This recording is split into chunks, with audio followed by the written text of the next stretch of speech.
Good evening, everyone. Welcome to Janderra. I'm Geraldine, and welcome to tonight's wrap-up. And I'd like to say a big hello to Silhouette Park Farm and to Daz from My Aussie Gardener. It's lovely to see you here. It's been an interesting Sunday. Nothing bad's happened. All good, Nettie. Learning how to edit your videos is very important. If there's anything I can do to help, just let me know. I'm happy to organize some tutorial videos for you. Now, if anyone wants to come up on the panel, I'll leave a link. So just going to do a bit of a wrap up of what's been happening on the homestead this week. It's been a bit of an exciting week. We've had visitors all over the place. Interesting and mysterious. Not necessarily mysterious, really. I've had lots of videos I've uploaded. So a few things that I've done with this week is I've done up some tutorials. So I did a tutorial up on Nightbot to show people how to use it, and some things that you need to be careful of. Now, I know there are some YouTube channels out there that got a little bit excited and didn't quite watch the tutorial video and just jumped straight in and didn't realize that there were a whole heap of default settings, and they ended up having people in their live moderated for putting too many emojis up. So it's really important that you go through and you check all the defaults if you're going to use Nightbot. Nightbot is a lot of fun. It can do all sorts of interesting things, like post people's links. So I can put in little commands like, and in a couple of seconds, assuming Nightbot's figured out that I'm actually live again, it'll pop up links for Silhouette Park Farm. So, yeah, and that was one of the fun things that we had happen this week. We had Nettie and Adam from Silhouette Park Farm and their wonderful son Archer come to visit, and Adam helped with organising desexing Bruce. So Bruce can now stay on the farm. So really excited about that. So I did some basic tutorial videos, and had a live because we hit 600 subscribers. Really excited about that. Getting very close to my 1,000 subscribers, and my watch hours are up over 1,000 now. So what's that? A quarter of the way to monetization for my hours, and what, 2/3 of my way there for subscribers. So very excited about that. Just not going to talk about my weight loss at the moment. Seems to have gone a bit on holidays.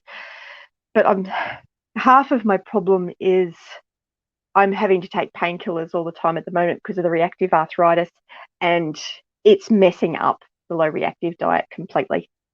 Wild animals! Hello! Welcome. Thank you for joining us. It's always lovely to see you. I'm so excited to have hit 600 subscribers.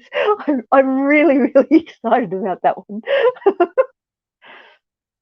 I mean, I just got a low power warning. I forgot to put my charger on. Oh no. There we go. Phone is on charge. I can't believe I forgot to do that. So yeah, so I've done some simple videos.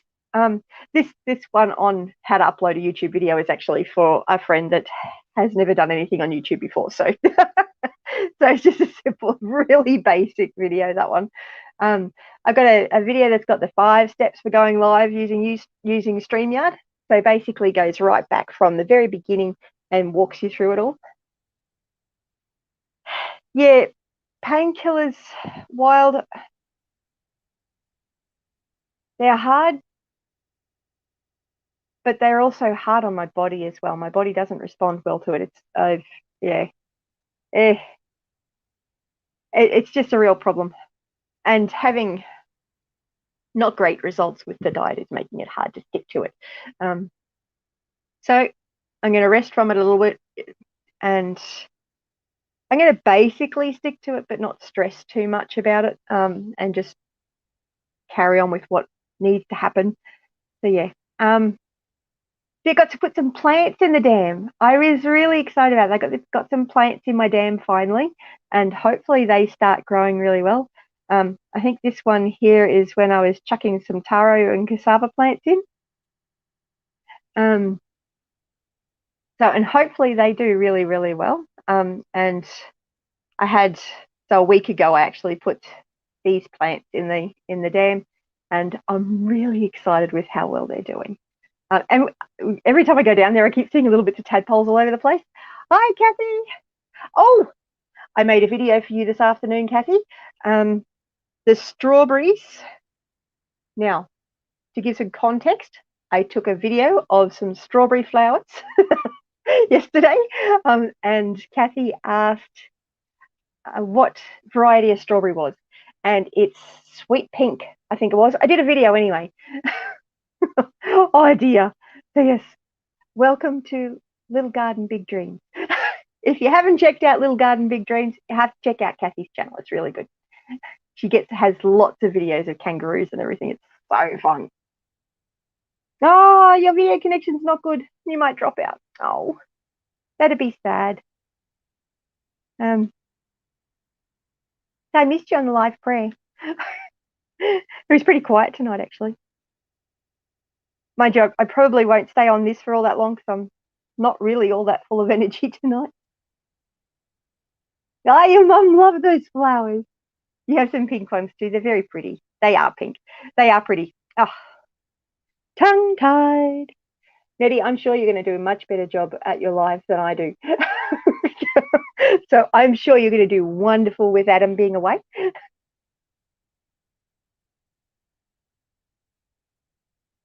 Do you mind if I do a video on the comfrey I got from? No, absolutely. By all means, absolutely do a video on the comfrey. I actually did one on the how to propagate comfrey. So feel free.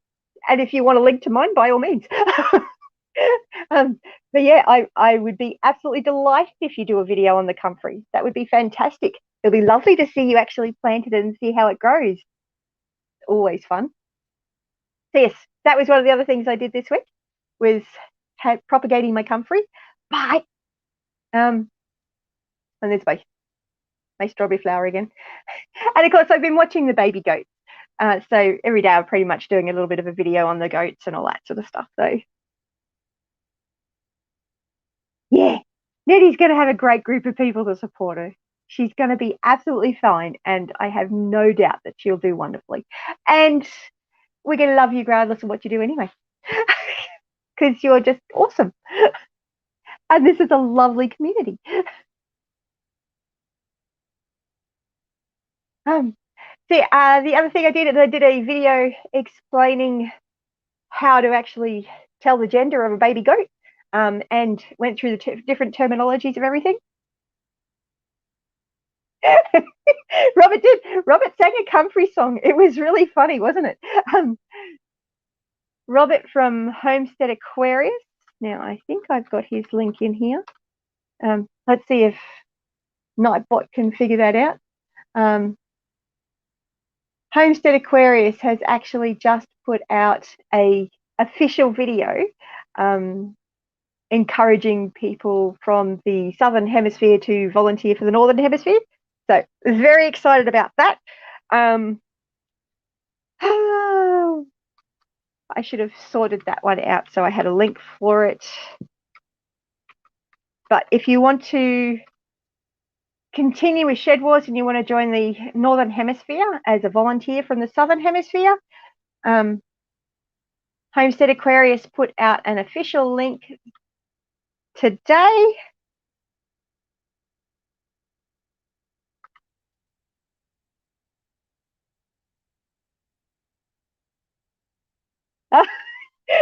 Over Shedwars, hey Cathi.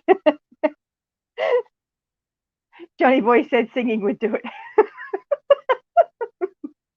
Oh dear. Oh dear. There is some fun banter with those two.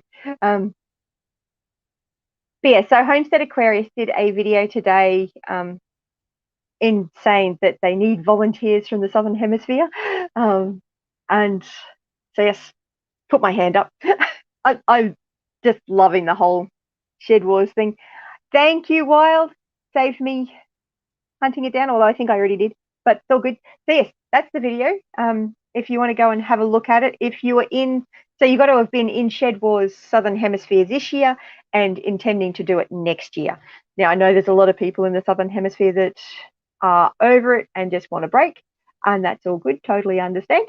But if you are interested in being a volunteer, let Robert or John know.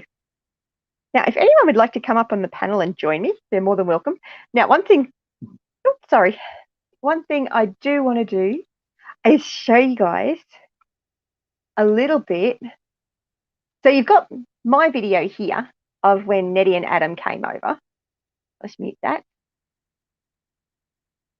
So that's when Nettie and Adam came over, and Nettie got to have lots of hugs with my baby goats, and Adam had fun banding my baby goat, which I'm actually incredibly grateful for, because I was doing a video of them this afternoon, and the whole video, I pretty much had Bruce trying to make babies with Nettie. He's 17 days old and he's already practicing. You are totally all about animals, Nettie. Totally. Yeah, well, absolutely. Breaks are totally understandable, and I mean, you're going into your 3rd season. You need to be very careful to watch for burnout. But I mean, Nettie just loves baby goats to bits. Absolutely loves them. And you have to have a watch of the video. It's quite funny.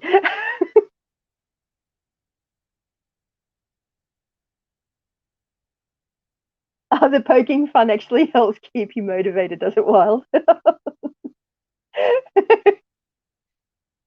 Yes, this is for after Brucey's had his bits done.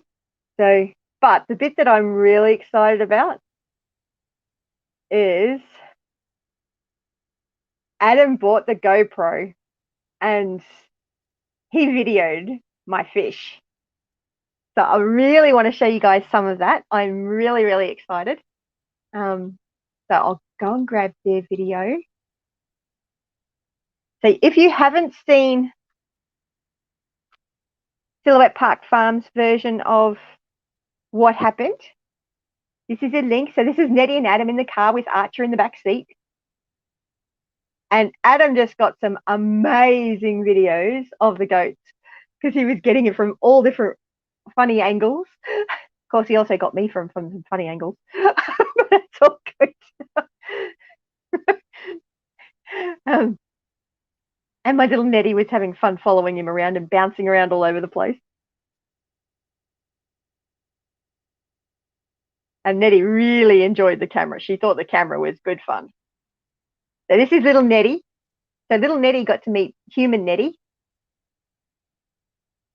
And goat Nettie loved the camera.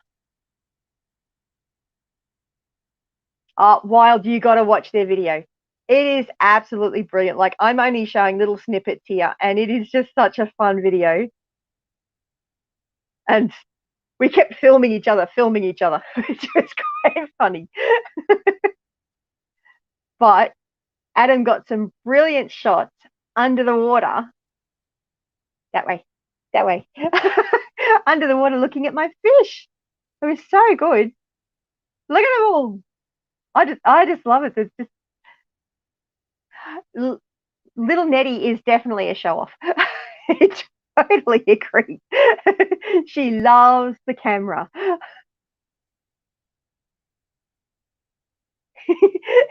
It's so easy to get behind on videos, Cathi. I totally understand. You little fish. There's like 200 of them in there. I'm just so excited.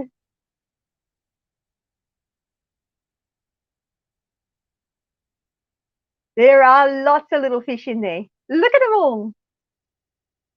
And they're not that little either. I mean, considering I bought them in February at about that big. Oh, sorry, you can't really see. They're about that big when I bought them in February. They've grown quite a lot.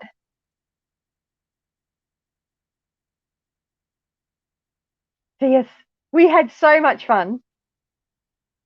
And And watching it through the StreamYard doesn't do it as good a justice as it'll actually look on your computers either, because you'll be able to see it a lot clearer, because my internet connection's a little bit used. But yeah, it's just brilliant. It's just done such a great job. I am so excited that they were able to come and visit, and that Adam was able to bring the GoPro and got some awesome pictures of my fish. And this is actually one reason why I would like to get my own GoPro. So if anyone would like to support me on that endeavor, here's my link for my GoFundMe. It's going to take a long time before I've got enough money saved up on that to actually get a GoPro. They're not cheap. But yeah, it was such a fun visit, and the boys have been talking about it ever since. Like, just about every day, they're like, "Mum, can you ask Nettie and Adam if they can bring Archer and Xander over?" and last night we ended up sitting there binge watching a whole heap of Silhouette Park Farms videos. Like, we were watching the Anzac Day Parade one, where Xander did the first time in the, see if I can find it, first time in a Anzac Day Parade. And Jonathan's sitting there going, "Where's Archer? Where's Archer?" It was so funny. So this one, I mean, Archer's there briefly.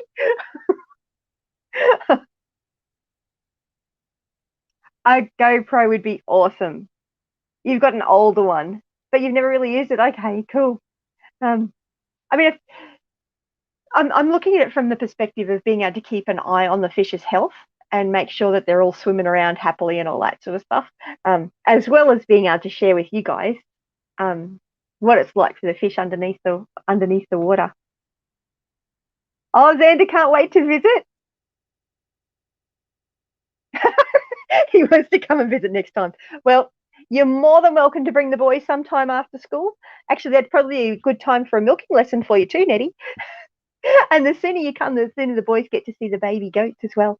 So you're more than welcome to come over anytime you want, but don't feel any pressure. But we'd love to have you visit.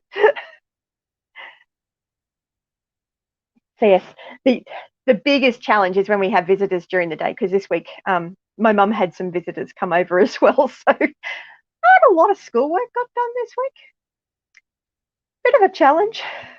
But it's all good. It's all good. You did get very lucky with the deal you got with your GoPro, Nettie. That was amazing. Absolutely amazing. But yeah, if you haven't seen Silhouette Park Farms videos, they've got some really cool ones.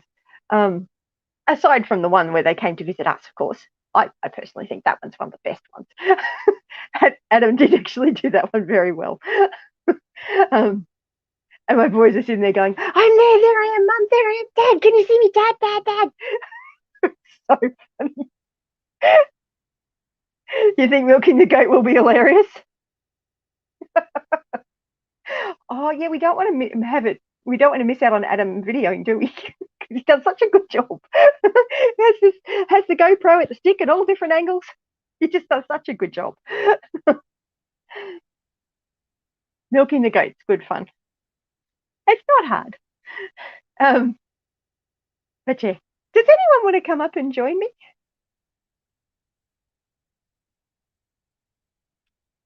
Otherwise, I'll just keep rambling on about different videos.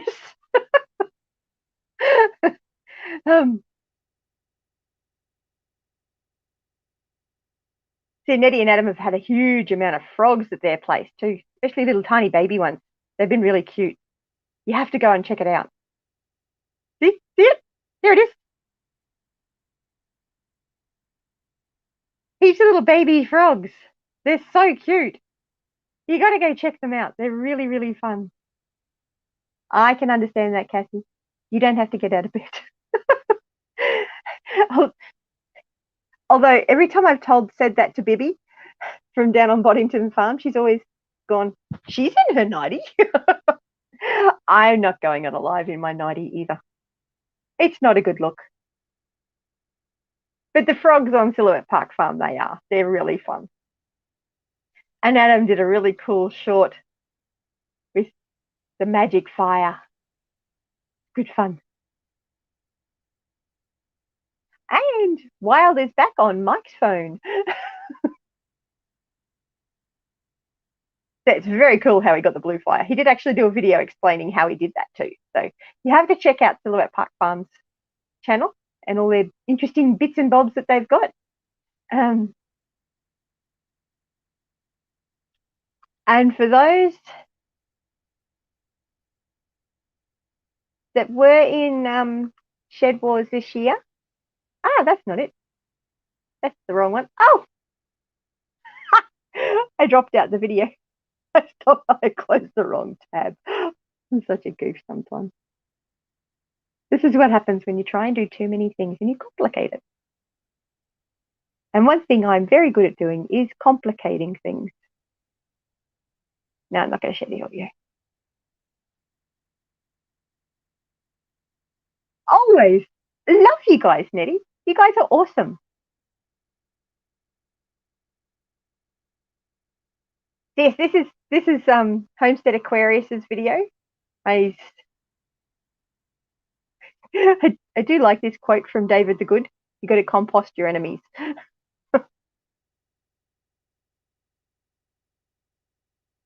You need to test Mike's phone to see if it's running StreamYard right. Be there in a minute. Oh, okay, cool. It'd be lovely to see you. What do I mute again? The only thing you really need to mute is make sure that you've got YouTube muted, so that you don't have YouTube playing as well as StreamYard, because that just, I actually did, I jumped onto Grow Something with Jeff, I think it was. They were talking about StreamYard and they were asking questions and it got too hard to type it. So, so I decided, I'm just going to jump on the stream and get done with it, which was a challenge because I was eating lunch at the time. Hey, Bomber, welcome. So yes, and I accidentally left my YouTube running on my phone at the same time while I had my StreamYard up, so I had to close it down because I had a horrible echo happening. So yes, for anyone that was in Shedwars this year, there is now officially, Robert from Homestead Aquarius has put an official video out. Been too many comments up. An official video up inviting Southern Hemisphere to volunteer for the Northern Hemisphere. So yes. Yeah, how's the house going, Bomber? Bomber, you got to hop up and give us an update. Well, you don't gotta, but it'd be lovely if you did. How are your kids going, Daz? Are they all healthy at the moment?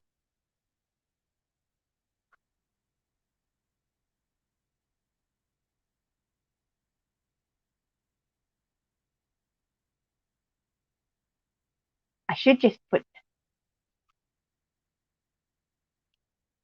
Nettie and Adam's video back up.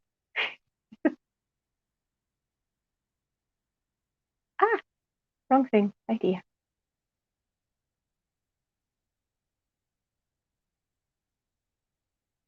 Oh no, you're very, very sore in JA's worse. Put the painting in 99% finished and you're stuffed. So your kitchen's all sorted now. Your kitchen was just looked the idea of it was amazing. Absolutely amazing. Big weekend again. Oh, you can imagine it would be. Pardon me. We had a fun week with Silhouette Park Farm coming to visit here. Adam came and helped by banding one of my baby boy goat. So he's no longer a buckling. He is now a wether. Thank goodness. He was trying to get really busy with his sister this afternoon. They even gave me banding tools. Oh, that way. Banding tools. Isn't that cool? That was so sweet. The weirdos on the screen. That's me.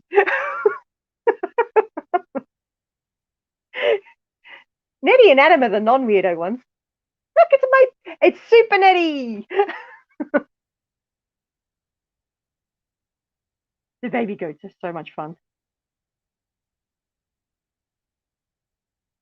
You have to get our raw doors and we're going to paint and we're getting someone to do these are stone tops.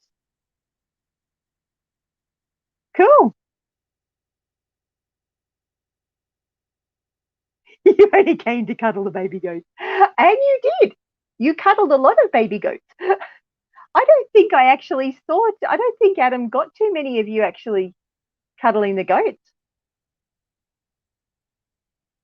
I got a couple of videos with you cuddling the goats. If I can find it. I just love all these funny angles that Adam got to with the camera. It was so good.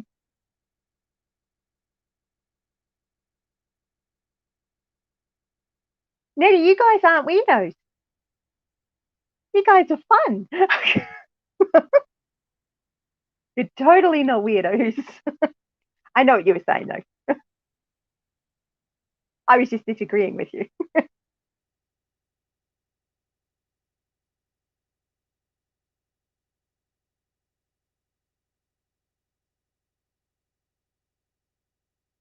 I just absolutely totally love watching the fish under the water.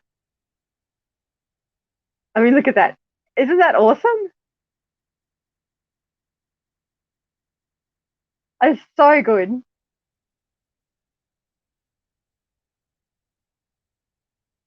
See if we can find some more at the end. I mean, look at that guy. That's a cute little fish.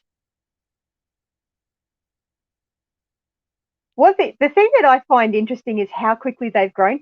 I actually showed my husband this and he's like, oh, they've gotten really big. We need to set up the new system soon. And he's right, we do. Because there really is way too many fish in there for the amount of space we've got for them. Because the size system we've got there is only big enough for 100 fish at full size. Let's see. There's some Nettie cuddling the goats.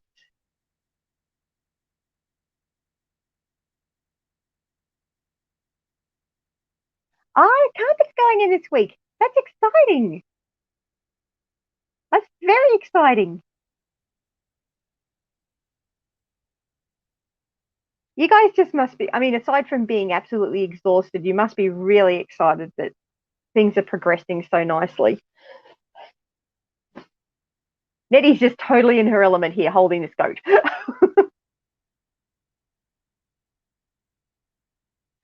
The aquaponics is absolutely amazing, Daz. I absolutely love it. And over the next few weeks, hopefully we'll have a couple of more systems set up.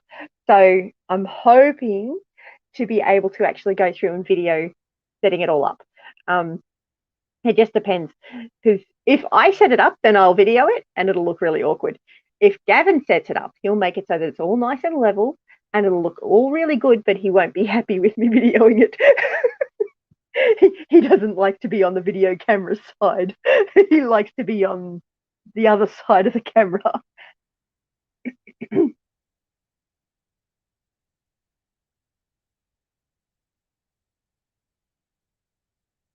You saved about 20K painting yourself and 23 doing the kitchen. Yeah, you can save a small fortune doing it yourself if you know what you're doing, which you guys do, Bomber. You and Julianne are amazing. Let's see if we've got more video of Nettie. Oh, that's Matthew. There's little Nettie.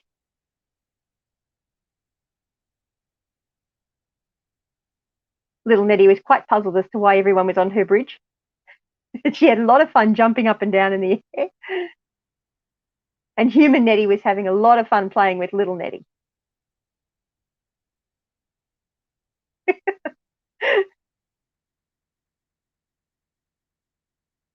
Oh, meanwhile, I wasn't paying attention. And Wild has joined the stream. Hi, Wild. I hope you weren't sitting down there for too long.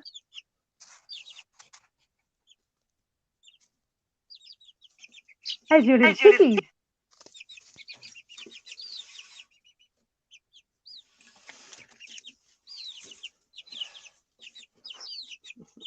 They're getting big. Yeah. 4 weeks old, so. Mm-hmm.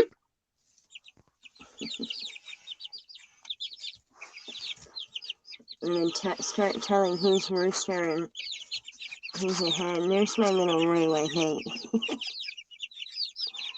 From the video you showed, there's a distinct possibility. Yeah. There we go.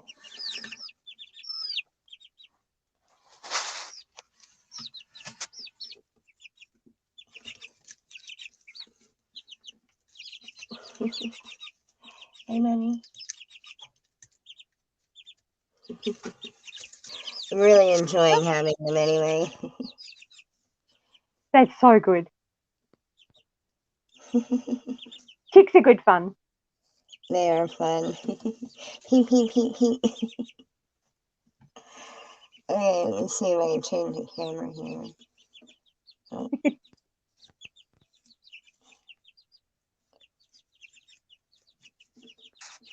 There we go.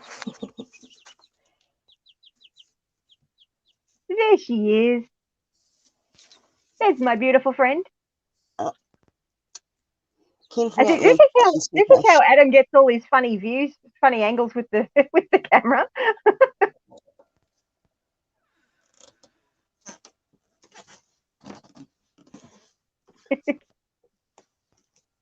Did you manage to find your rabbit? No, I still have 2 loose.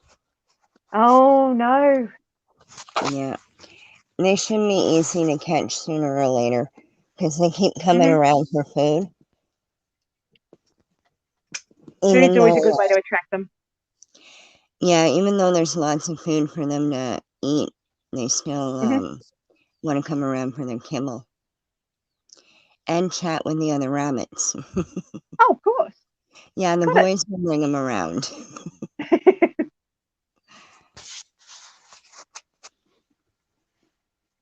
Yeah, I still really want to watch their video there and see the underwater. This is my side of it. You definitely have to watch their side.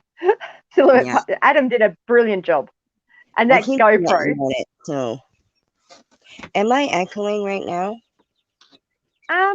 There was a little bit before, but I can't hear any at the moment.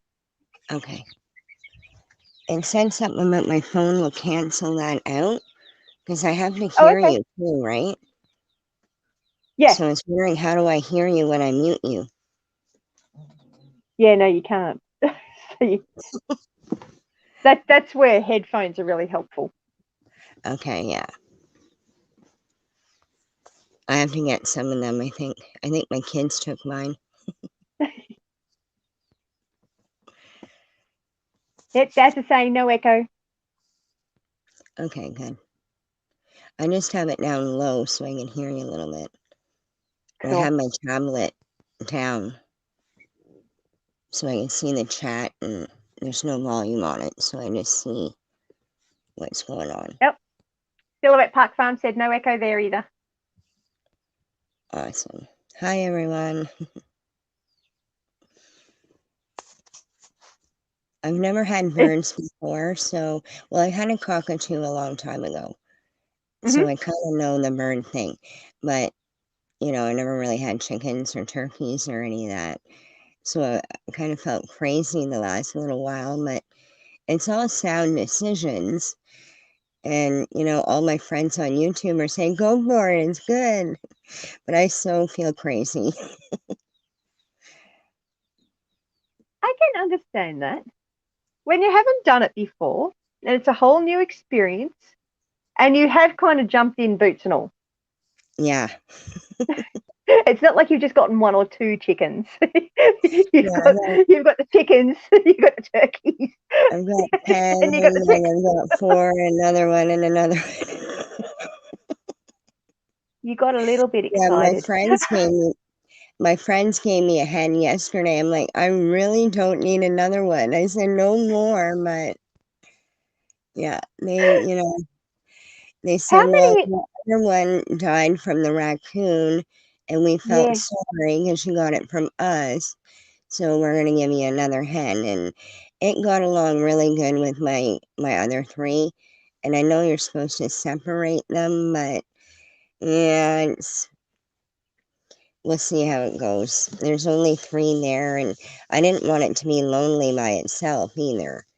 No. So I'm like, friends, you're really a pain in the butt, but I love you, and I'll figure it out. Sometimes you can be really lucky. You can be Yeah, I'm really lucky hoping and they they can will. just get along. Other They look times, in a not so lot much. better condition than the ones I have. Hmm. So I'm thinking that, it'll be okay, hopefully. But I know the whole separation thing, especially like with rabbits and everything going on now, with any of Hmm. those diseases and that they can get, and still with the bird flu, you want everybody separated and then introduce them. But Hmm. some friends you just can't explain that to. No, no. And you just never quite know what's going to happen with chickens either, because they say, I mean, standard is if you've got 3 chickens, then you want to add 3 chickens. Yeah. If you've got 2 chickens, you add 2. But then Yeah, you don't want sometimes to that add doesn't work. anybody lonely because you want somebody to have a friend when you introduce them. Yes. Yeah. But I I mean, put I the did that same with mine, but I still had one hen that was just being picked on by everyone. Yeah. And that's what my friends had me for, and they gave me their silky, and their Hmm. silky fit in with my other group really well because they came from a silky flock. Yeah. So you kind of all fit. So that worked out nicely. You can be really, really lucky. Other times, really, really unlucky. And you Yeah, just never know until you actually try it to see what's actually going to happen. You're not going to know. exactly. So, yeah. Yeah, with my 2 rabbits that got out, I had to deal with the burrow bunny situation. There was 5 females in there, Hmm. and they broke the coop again, like getting out. Oh, And they no. do it at least once a year, and it's like needs to be redone a lot. Like I can't just patch it. They're gonna Hmm. get out again and again and again. So we put 3 of them in the freezer, and then we went into the burrow and we found 2 nests of babies. So it's like, oh my God, like I didn't want to do this, but I had to. And so we put all of the babies in with the mother that's in the house. So now she's got like 20 babies in there.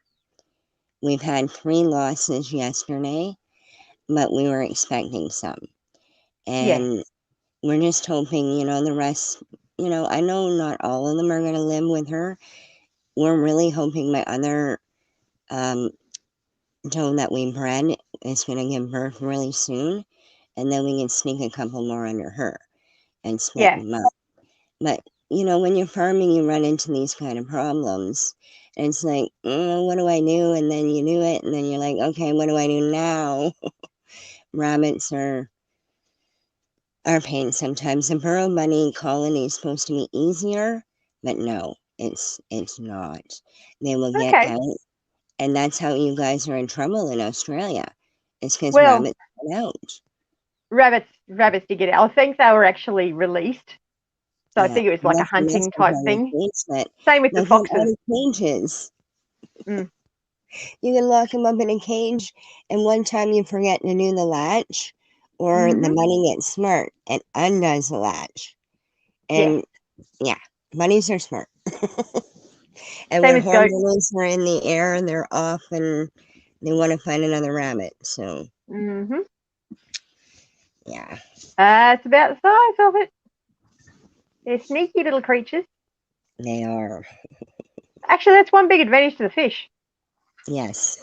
They don't try and, well, actually, they do jump out, but they don't escape. Yeah, they're not going to Because if make they one of jump the out, they're bunnies. dead. They can't live once they're out. We just did a couple of funny videos on that fish. And Hmm. my poor buddy there, he said, yeah, we'll just let the fish swim in the lawn. I'm like, well, yeah, that just reminded me of that.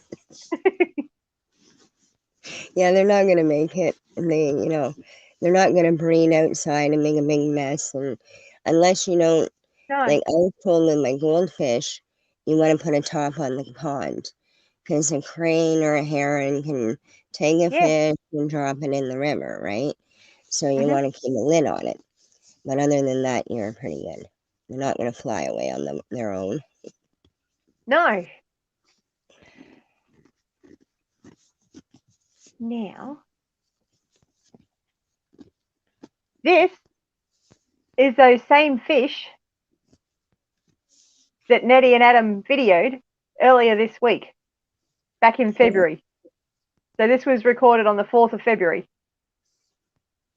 Is that when you're putting them in? That's when I put them in. Yeah. They're tiny. Now they're huge. Yeah, they have grown so much. I'm so pleased. And yes, Nettie, we did. We got, I think it was 3 mil of rain today. I think we got 5 or 7 mil over the previous time in the weekend. But yeah, it's amazing. It is amazing how much they have grown. Absolutely amazing. I really want fish that we can eat, but it's kind of hard to order things in Canada. Is it? Yeah, I know don't Aussie think. Fish in Australia. Aussie Fish will send to anywhere in the world. Oh, cool. So the place where I got my Jade Perch from. Tilapia, I don't think we're allowed either, but I have to look into what I'm allowed to have in the pond. Yeah, absolutely. I mean, the And Jade then Perch get really, really big. They get really big. I'll see if I can find. Rob Bob actually did a video on them early this week because Rob Bob's one of the guys here in Australia. He videoed his fish recently. It was just this week he did the video actually. I'll see if I can find the section of the video. But his fish are just monsters. They're huge. Absolute giants. I think that is on my watch later list too. I watch a lot of that, his aquaponic stuff.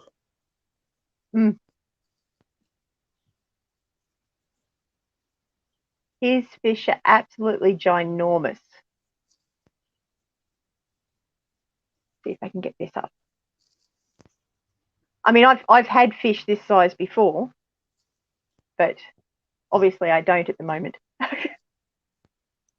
Oh, that's not in the fish section. We had snow now. No rain, but snow. Melting today. You're still getting snow. Yeah. Oh, you said it can still keep snowing until like the 24th of May? Was it the 24th of May you said? Yeah, we can get snow then too. But usually if it's not snowing, we're planting. Usually if it freezes after that, you can cover it up anyway, or bring it in and out.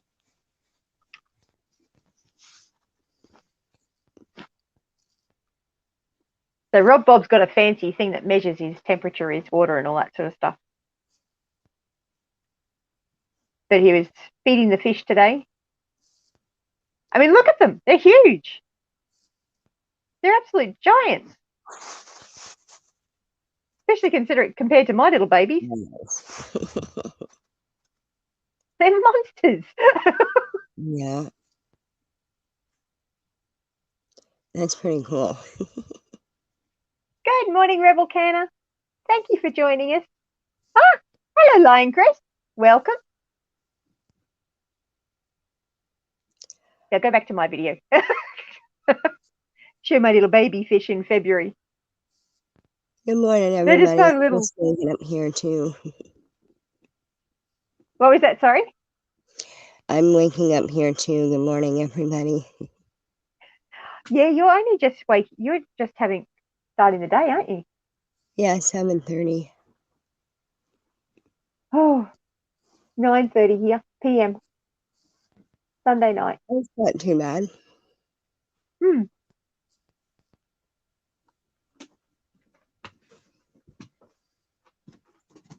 But it is amazing how much these little fish have grown. So this was February. So what's that, 3 months ago? 3 months ago, they looked like this. See if I can bring up. Oh, how far back do I have to go back? That's not long for a lot of food there, really. No. I mean, I was feeding them a lot more than usual. Yeah. Like, well, not a lot more than usual, but I knew I only had a few months to get them up to size before winter, because they slow down eating when winter hits. Because as soon as the water temperature gets below 25, they start to slow down a lot. Yeah.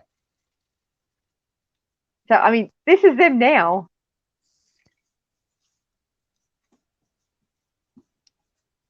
Which is why my husband saw it and went, oh, they're getting big. That's awesome. Because I never intended for them to stay in this system their entire life. I was only leaving them in because we were planning on splitting them over 2 systems. So I thought, I'll get full 200 and we'll get the other system sorted out when we get a chance. Yeah. It's taken a little bit longer than I'd planned. Yeah, it's okay though. There's a lot of size variation in them as well. Yeah. Yeah, that looks really cool. I like how they spool, like they're staying together mostly, right? Yeah, they do. And it was quite difficult for Adam to film them as well, because he couldn't actually see where they were. Yeah. So he was kind of guessing where to film, which made it really difficult. But yes, it's all good. He was scuba diving in there. I think it's a little bit small to go scuba diving in. Although I'm thinking if I can get him to go scuba dive in my dam, we might be able to find out what's in there. Hi, Janderra. Caveman said hi to everybody. Oh, hello. Hi, Caveman.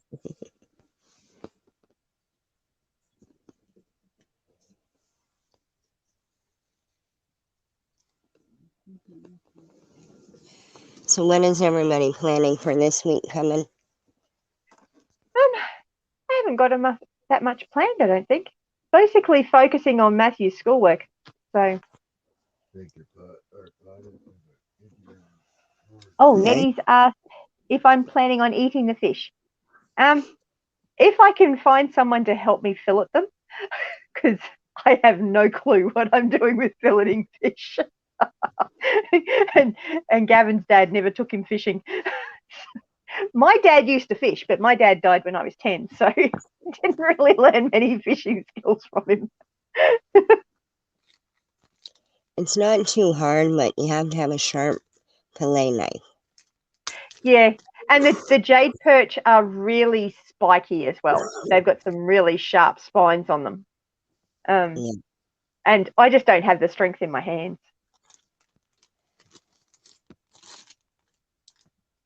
Oh, he's happy to go for a dive in my dam, but you don't think he'll see much? Possibly not. Might be able to find some turtles.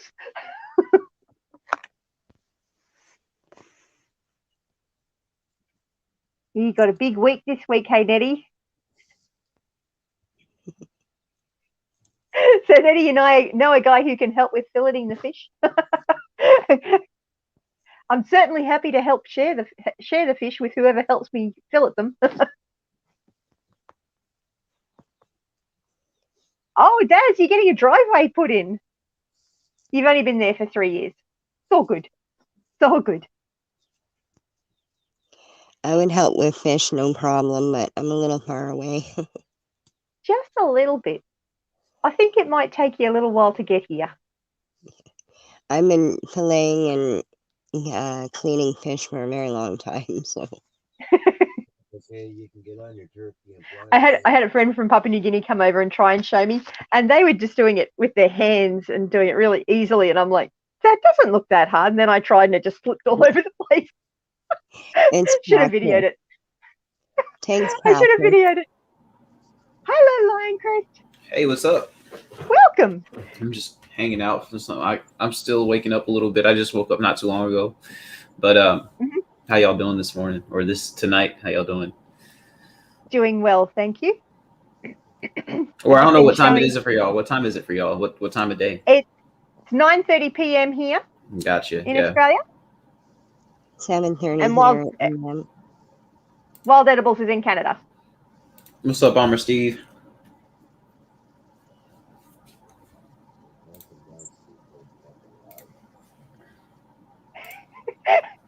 Adam said he'll work for fish fillets. Happy to go with that. Once they get big enough, though. Got to give them 12 to 18 months. Oh, that video finished.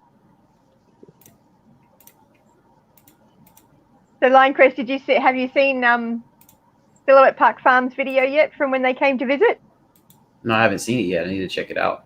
I actually have their page pulled up right now. They've actually got they've got a GoPro. So they put their GoPro in the water and actually had a look at the fish under the water. Okay. It's so cool. This is just a little bit of it. You have to watch the whole video. It's really nice. Cool. That's really cool. But so I bought these fish at about 2 centimeters 3 months ago. This is how big they are now. So they're a good size. Oh, that's awesome. Oh, wow, you can really see them there. I really would love to get a GoPro. I'm sure I would sit there watching the fish all day if I had one. So it's probably better if I don't. So if you get a GoPro, do you have to get any like some kind of attachment to do that and to put it underwater like that?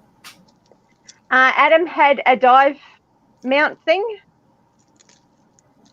So this is my GoPro, my GoFundMe page. If anyone wants to donate towards me getting a GoPro. But Adam showed his, let's see if I can take it to where he shows the dive housing. It's got to be around here somewhere. That's Nettie. That's me. Oh, hang on. No, I'll have to show you my video. I'll have to show you my video of it being recorded for you to be able to see the... I forget whose video which one's on. Yeah, I thought that was neat showing... like you showing how he is recording it. That was cool. That was so much fun. I love how they're all schooled up. It's very cool.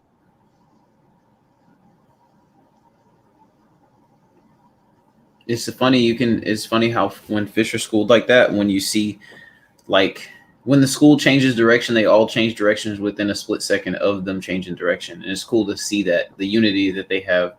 Like it's like when they turn, it's like boom, boom, boom, boom. Oh, there we go. Adam says you don't need a housing GoPro. Can go up to 10 meters without one. Oh, nice. Sweet. So Adam Kilpatrick is the one that filmed the video that we're looking at the moment.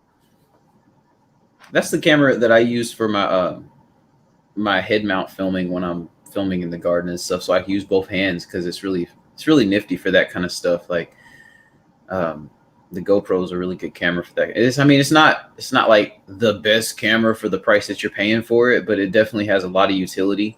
It has so much utility. You can do a lot of stuff with it, and the stuff that you can't do with it, it has like attachments that makes you be able to go that extra mile. So that's really nice.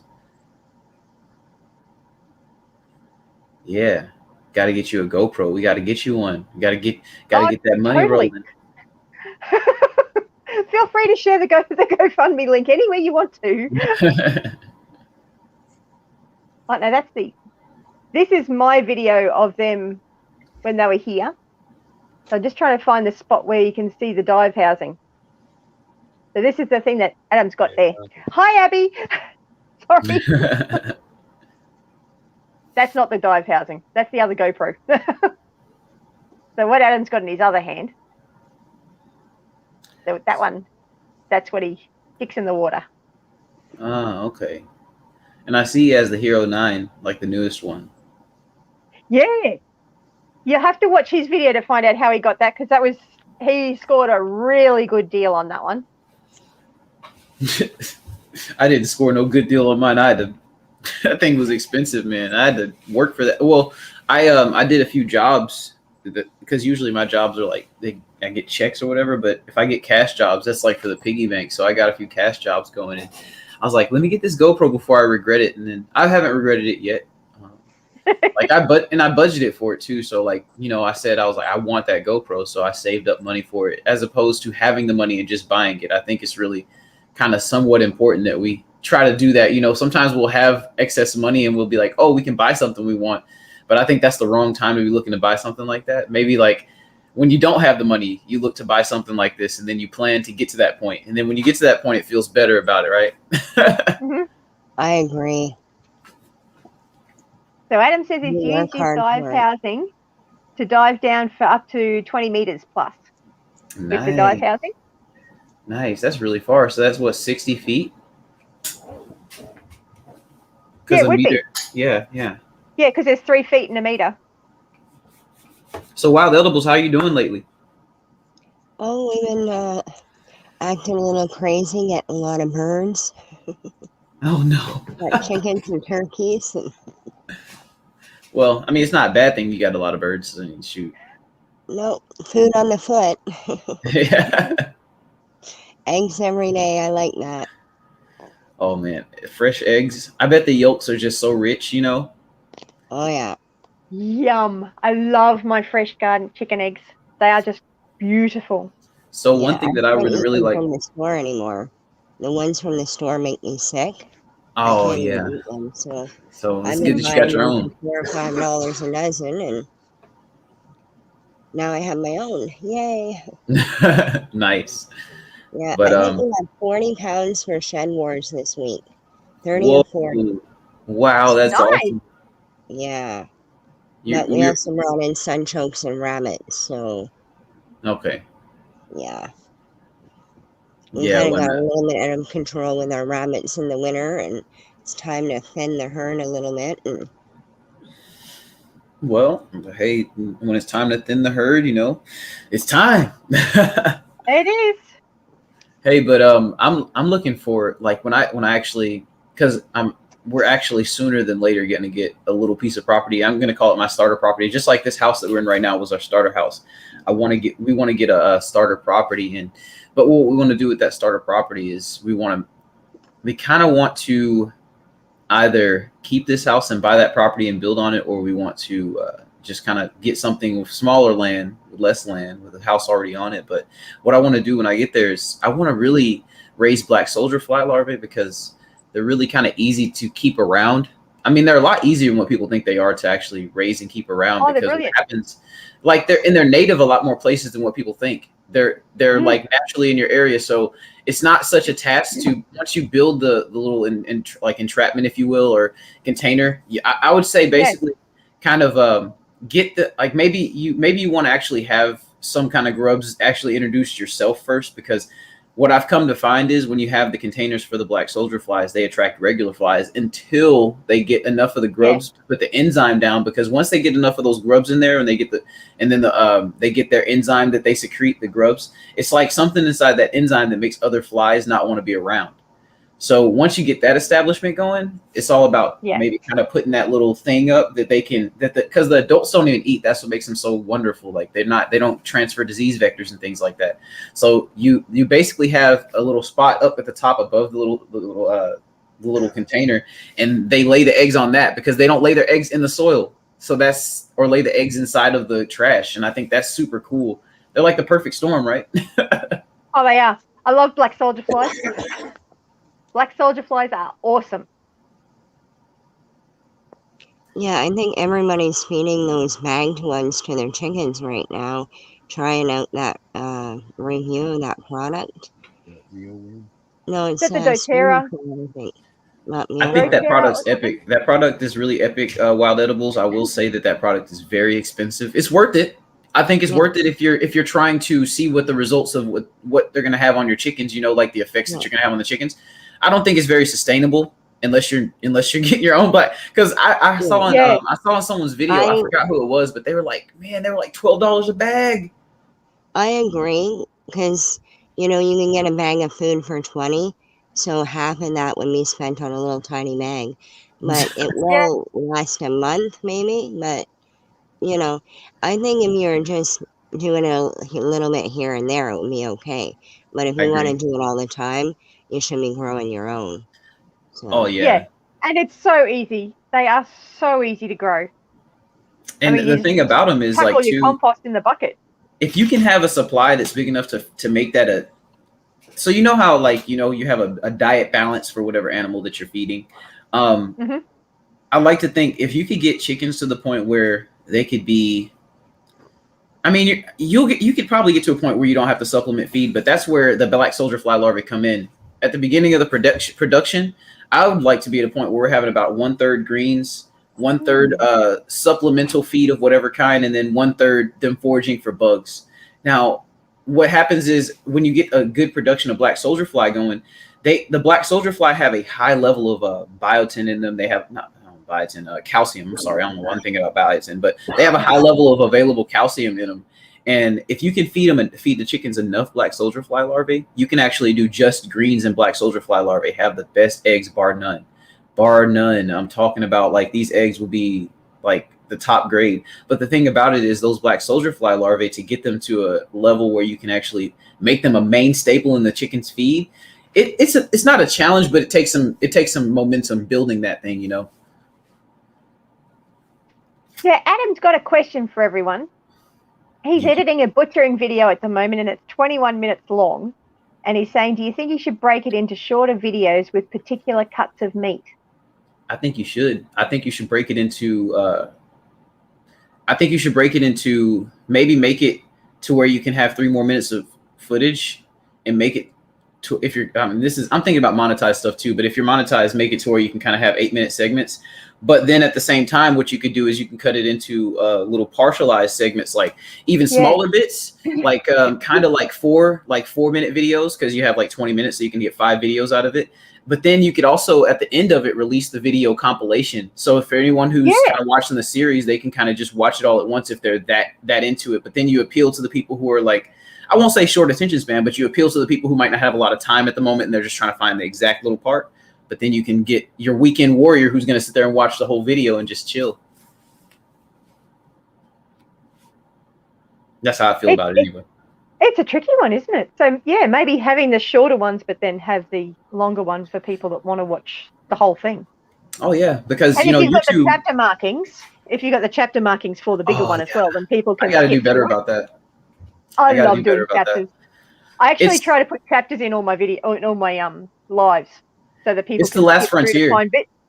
It's the last frontier for me, literally, and I think that's, well, not the last frontier. There's always things we can do to get better, but I'm saying like there's a consistent little recipe that I have for releasing videos, and that chapter part, I started off strong with that. Every one of my videos, I was sectioning them out, but then I think what I need to do is during the editing process, when I'm editing the video and the raw editing footage, I need to write down time markers when I get to the final edit, and then just put those time markers on the actual description, because I think it's so tedious to sit there like chapter it out, unless, not really. If you're doing it every video and you're consistent, you're just doing one video at a time. But when I look at it, I'm like, man, I got this whole portfolio to chapter out now. Adam said it's a lamb butchering video too. And yes, they're monetized. I do both. Do short clips and a longer one, because you get people watching long and short videos. And I'd sit down and watch a 20-minute video of yours, no problem. Watch it all the way through to the end, and I get a lot out of it all put together. But I'd also watch all of them separate. But you get people watching longer or shorter. They won't watch both, so you're covering everything. Hi, Peter. Hey, Peter Dill. Thank you for joining us. Nighty night, little garden big dreams. Night, Cathi. Adam's saying he's thinking about doing both the long video and the short to the point videos. I think it's a good idea, because that way you can do specific ones on specific cuts, so that if somebody's typing up, how do I do a lamb chop or something? I don't know why someone would be asking that, but people ask the strangest questions on YouTube. And from what I understand, they suggest that you make it so your videos are answering a question. So, yeah, if you do it so that it's all part of a series, then that makes it even more interesting. Oh, yeah. I agree with Rebel Canada. You're a genius, Lioncrest. A genius. Hey, I'm just doing what comes to mind. No, it's funny though you should say that, because when I was younger, I used to have this whole thing where, and this is when I was like kid young. I'm still a kid, obviously. I'm still young. I'm still young. But when I was a actual, by definition, child, I used to actually have, and I think that this is part of like kind of being raised around a society that puts certain things on pedestals that aren't really intellect and things like that. Not to say that's a bad thing, but when I was coming up, I used to think that I wasn't quite as smart as everyone around me. I would look at everyone and be like, okay.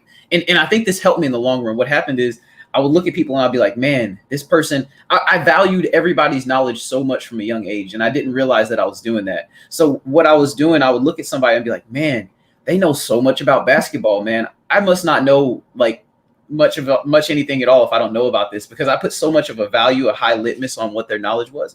And I think as I got older, it kind of faded a little bit. But what happened was like by the time I got to college, I was like, man, and it faded when I got to college. But before I got to college, I was like, man, how do you do college? These people in college are so smart. Like they know all this stuff about everything. And I realized later on, but that was humility mixed with low self-esteem. That was humility mixed with that.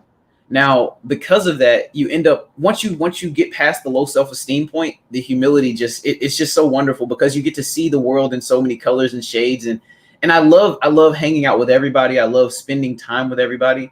I genuinely love coming in people's lives and hanging out. And I think that is a side effect of what I went through as a younger child, when I was looking at everybody and like seeing, I literally saw diamonds when I looked at everybody. Like literally, I was like, there's so much value with everybody, like what they have to share. And this was from a young age. And I realize now that that's rare. A lot of people don't really like look at other people's situations and try to assess it as far as like how valuable it is, unless they're trying to sell somebody something, right?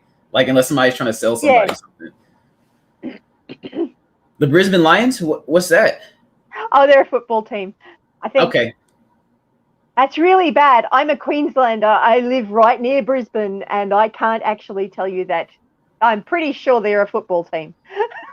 I'm not real big on sport. So my wife lived in Australia for 7 years before she got with me, and we got married. Like we got married a little bit ago, and but you know she was in Australia before she came back to America. She was there for 7 years, and she worked at DHL while she was there. She got really established in that job and everything, and came back over to America.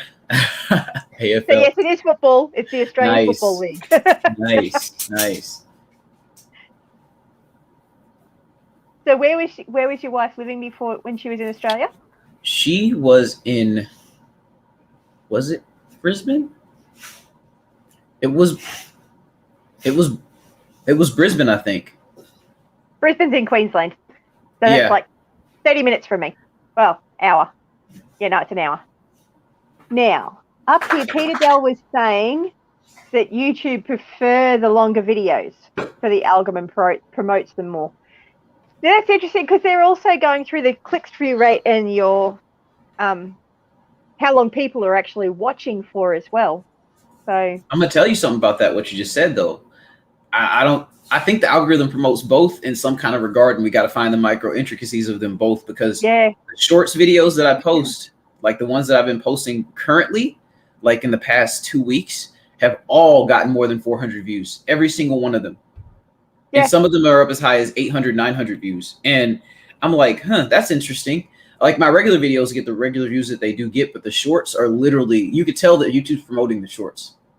Like, but I noticed that. So one thing that I am doing too, though, is I'm following the shorts rules. And if you don't follow the shorts rules, they don't post your video as a short on the short roll.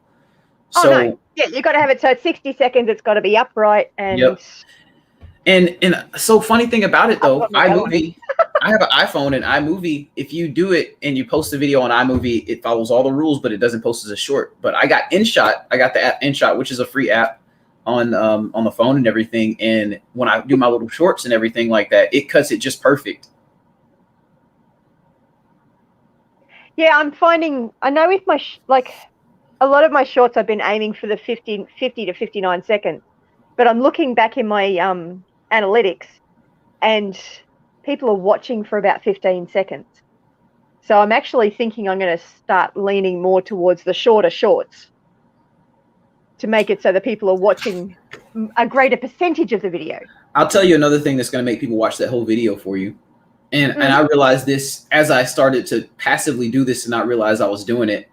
So what I would do, and this is kind of hard. It actually makes making a 1 minute video like a legit 30-minute process. But if you were to take that, so take a minute, like don't record for a minute, record for a minute and 50 seconds and see if you can make that 1 minute and 50 seconds be 50 seconds. I'm telling you, if you can do that and you can make it to where you can pay attention to everything within that 50 seconds, it's like a time, it's like a attention suck, because things are moving so fast and there's no space in between, but you can notice and pay attention and realize everything that within that 50 seconds, you're breaking the cheat code of the human attention span by taking double the time and making it less than double the actual result. And what happens with that? Okay, so just speeding it up. Oh yeah, I have a video that is coming out in 4 minutes, literally 4 minutes, and it's a short. It's going to be 57 seconds. And this video, I filmed 2 minutes and 10 seconds of content and condensed it down to 50 seconds. And that might not seem like a lot because Adam, that might not seem like a lot because of the fact that because it's so flowy and it just seems so natural the way that I edit it, and it just flows together. I sped certain parts up, and then I adjusted the pitch to actually sound not like a chipmunk, because I sped it up so much in certain parts that I started to sound like a chipmunk. But then the editor that I use, it has a pitch changer to where I can make the pitch sound normal while it's sped up. So then when I got to that, I was like, oh, this is where it's at. Anyone that has not seen Adam Kilpatrick's shorts, that's awesome. you need to go watch it.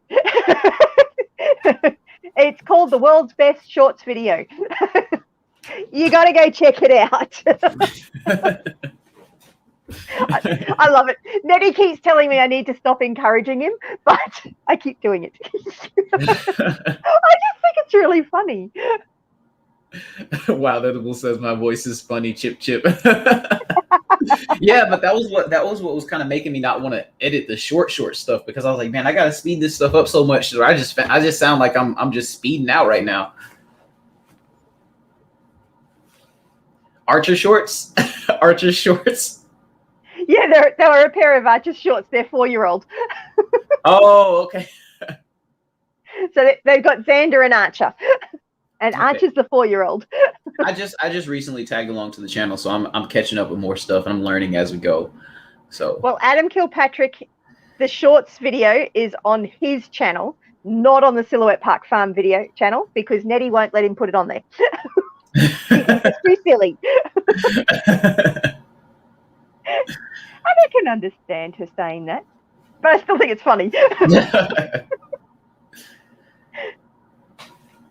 Also, I was earlier, and not trying to change the subject, we can stay on the subject, but I just was doing some research on what can have a good kill rate on slugs, because slugs are a problem in some people's gardens, especially when it's staying consistently wet and moist all the time, like, and you can't really put down diatomaceous earth, like it really makes you be in a really weird little situation where it's like you're watching the slugs eat your garden and you really can't do anything unless you're picking them off.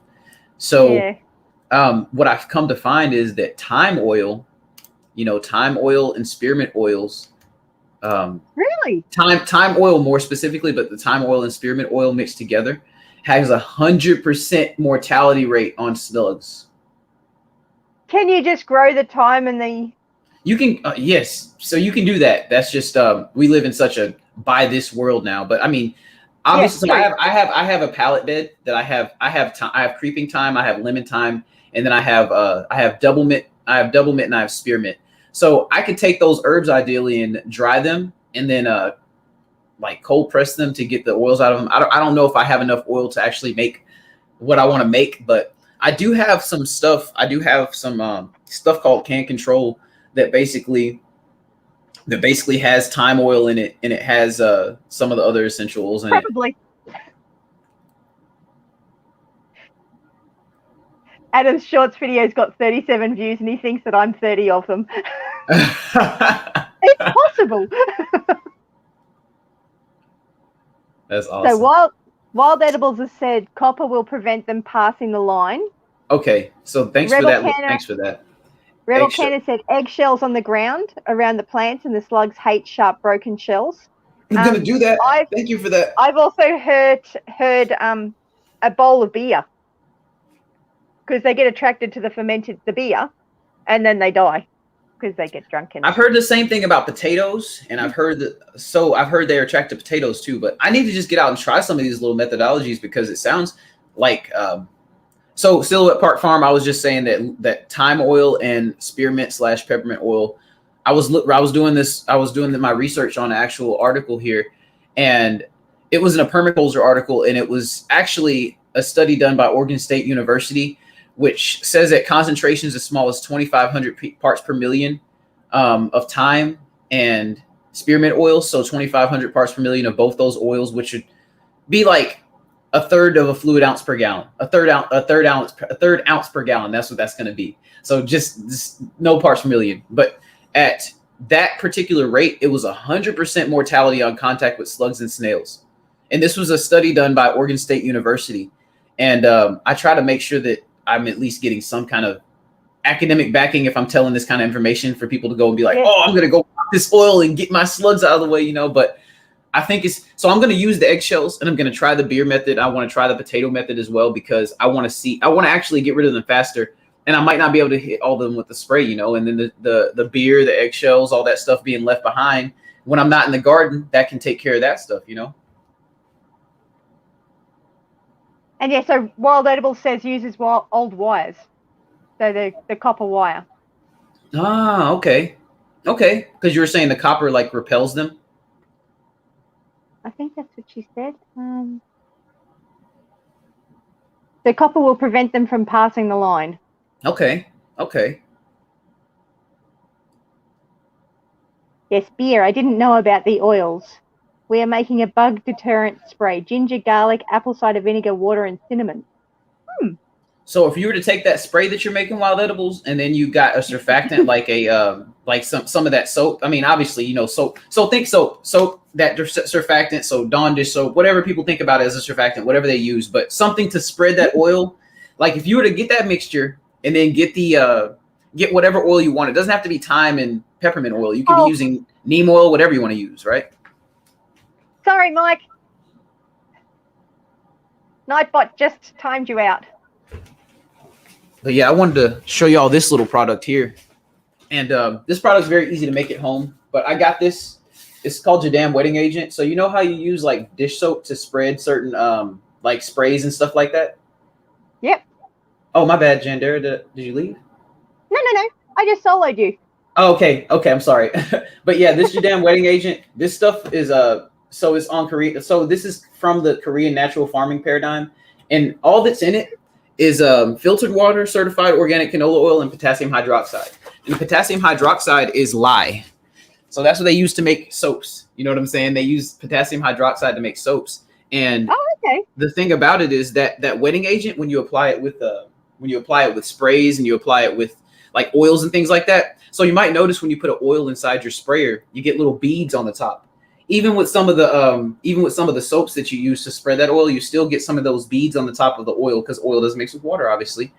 And if you put a good enough surfactant, that wetting agent, you can buy that off of certain websites, but I don't like to link that because we're in Australia right now. Right now, I'm in Australia, so I'm just talking as if I'm in Australia.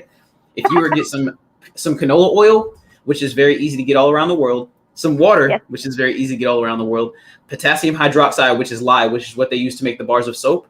They actually have a video. They have videos on the whole process. They actually have a book called Ultra Low Cost Organic Farming by Chang Sung Hu, or whatever his name is. But he's a Korean natural farming guy, for a 55-gallon barrel of potassium hydroxide, you can make that thing for like $18. And that, Wow. so that 1 gallon jug of wetting agent I have has lasted me for more than 2 years now, and I'm only a third through it. So just imagine a 55-gallon barrel. If you wanted to spray acres, with whatever you wanted to spray with, I have a fogger or the mister inside of my garage that is made for my commercial business, and I can spray trees with it. I can spray up to 60 feet high. So I'll take that Janam wetting agent and I'll put it in my fogger, and then I'll literally throw like neem in it, or I'll throw peppermint thyme or whatever in it, and then I'll spray the tops of really tall trees, and I'll literally get rid of tree infestations from the ground. Wow. So it's amazing stuff. I didn't mean to like come in here and do a product plug, but it's just something I really use every day, just about like, and for different sprays and stuff like that. You can even use it to wash your clothes and things like that. So Nifty. yeah. I'm going to have to come back and put a marker on this one. Put a marker in. Lioncrest, teaching how to make stuff. I appreciate you giving me the floor to help teach that, because I'm just trying to help everybody out, you know. Oh, yeah, absolutely. Now, the real Mike has been timed out accidentally by Nightbot for repeating himself. I'm not sure how many times he repeated himself. I'm going to look into that Nightbot thing, because that's pretty cool. I noticed you have that in your lives. I have a video on how to set up Nightbot. So you got to be careful to check the defaults. And I did specifically make it so that if somebody was repeating themselves, then they'd get timed out. But that was because I had a troll room raid a couple of weeks ago. And they just flooded the chat. They came as a legion. They did. I had like 114 odd views on the live. I'm like, wow. Hey, thanks for the love, y'all. It's like, thanks for the love. See y'all later. It was quite funny. No, but Silhouette Park Farm, Rebel Canners, Adam Kilpatrick, you know, I love gardening. I love outdoors. You know, my name is Lioncrest Outdoors. I love everything about outdoors, and I want to restore outdoors. And, you know, this knowledge that I have, I try to make sure that it's all in the paradigm of restoring the land, and we share it with people. And I consider every single gardener on YouTube that doesn't hate me. I mean, even if you hate me, I still consider you family if you're gardening, because you're doing something that's restoring the earth. We're all a family in this regard. You know, we're all literally in this house of gardening. We all have our roles, and we all are together. You know, we all can share with each other, and it's just awesome. So have you got a video that you've done on the live stuff that you were talking about?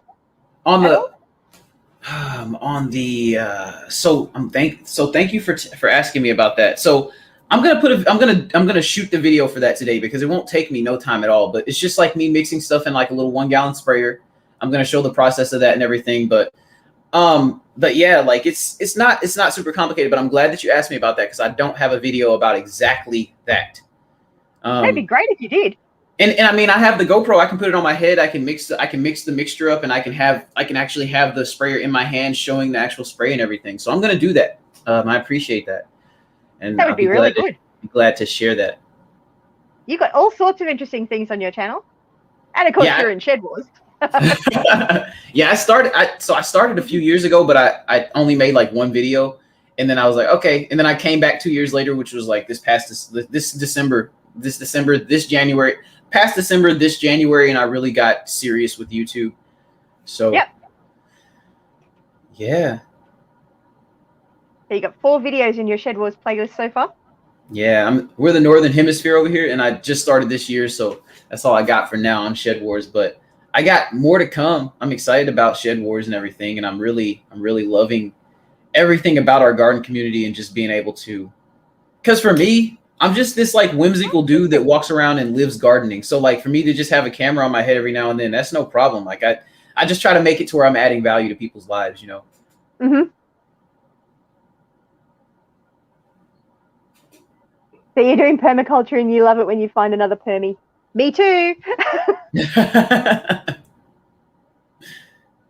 And YouTube does. It makes the world so much smaller place. It's awesome. I mean, we've got at least 3 continents on here at the moment. No. We've got Australia and America, but Canada's still part of America, isn't it? So that's still the same continent. Yeah, I mean, yeah, because it's considered like North America, the North Americas. You got all sorts of interesting things on here. Yeah, so I do. I'm also an irrigator professionally through the I'm licensed through the state of Texas, Texas Commission on Environmental Environmental Quality. Environmental quality. Yeah, the environment has to be equal. No, but yeah, but I'm licensed through them, and I'm all about water conservation. All about trying to make every drop of water we have be like important. You know, we got to make it mean something. Cool. So what's your favorite video? My favorite video. Do you have a favorite video that you've made? So my favorite video that I've made recently was the Shedwars garden update and walkthrough, because the way that I did it, I just recently changed the way that I kind of do videos. And that video was the shift that I actually like transitioned into that. But it's cool. You're going to show it. Cool. I appreciate it. Why not? You're here. Yeah, I'm here. You're here, and I know how to do it, so.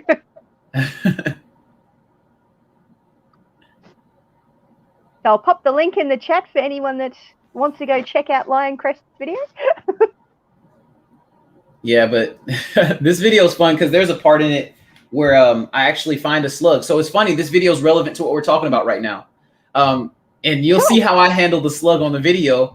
But but the funny part about it is, after I handled that slug, I was like, I can't handle this. I can't handle every slug like this. So I need to think about a way that I can actually handle it better. You see right there, I'm showing the damage that happened from the slugs. You know, I'm showing the chewed up plant right there.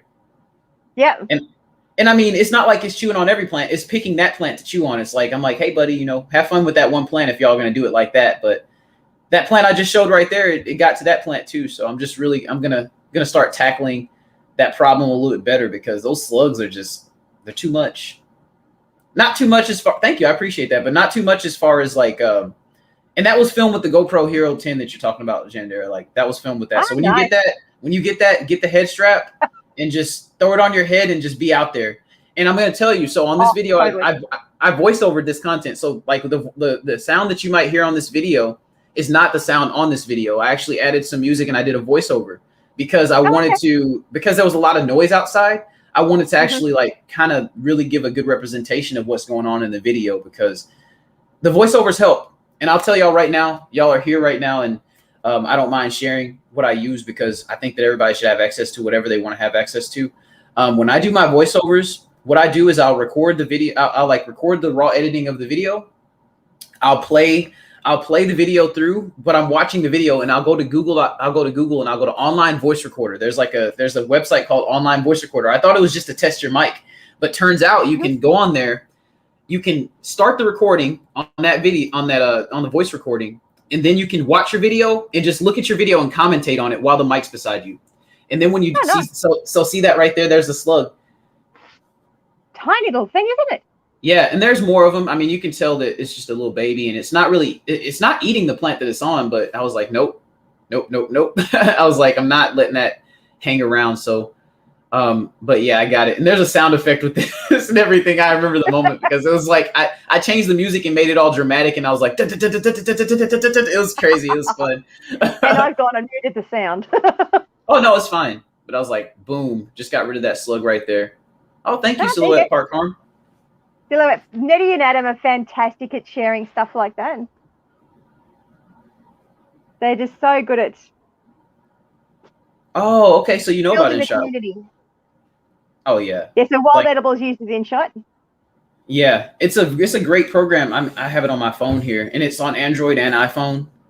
But those are sheep nose pimento peppers, like those peppers with the purple tinges in them. I was like, oh, that's interesting. Like they don't have any purple on them. They're really a red pepper with like little like green spots. But I guess those green spots will probably end up being like the purple spots. It'll be red and purple peppers.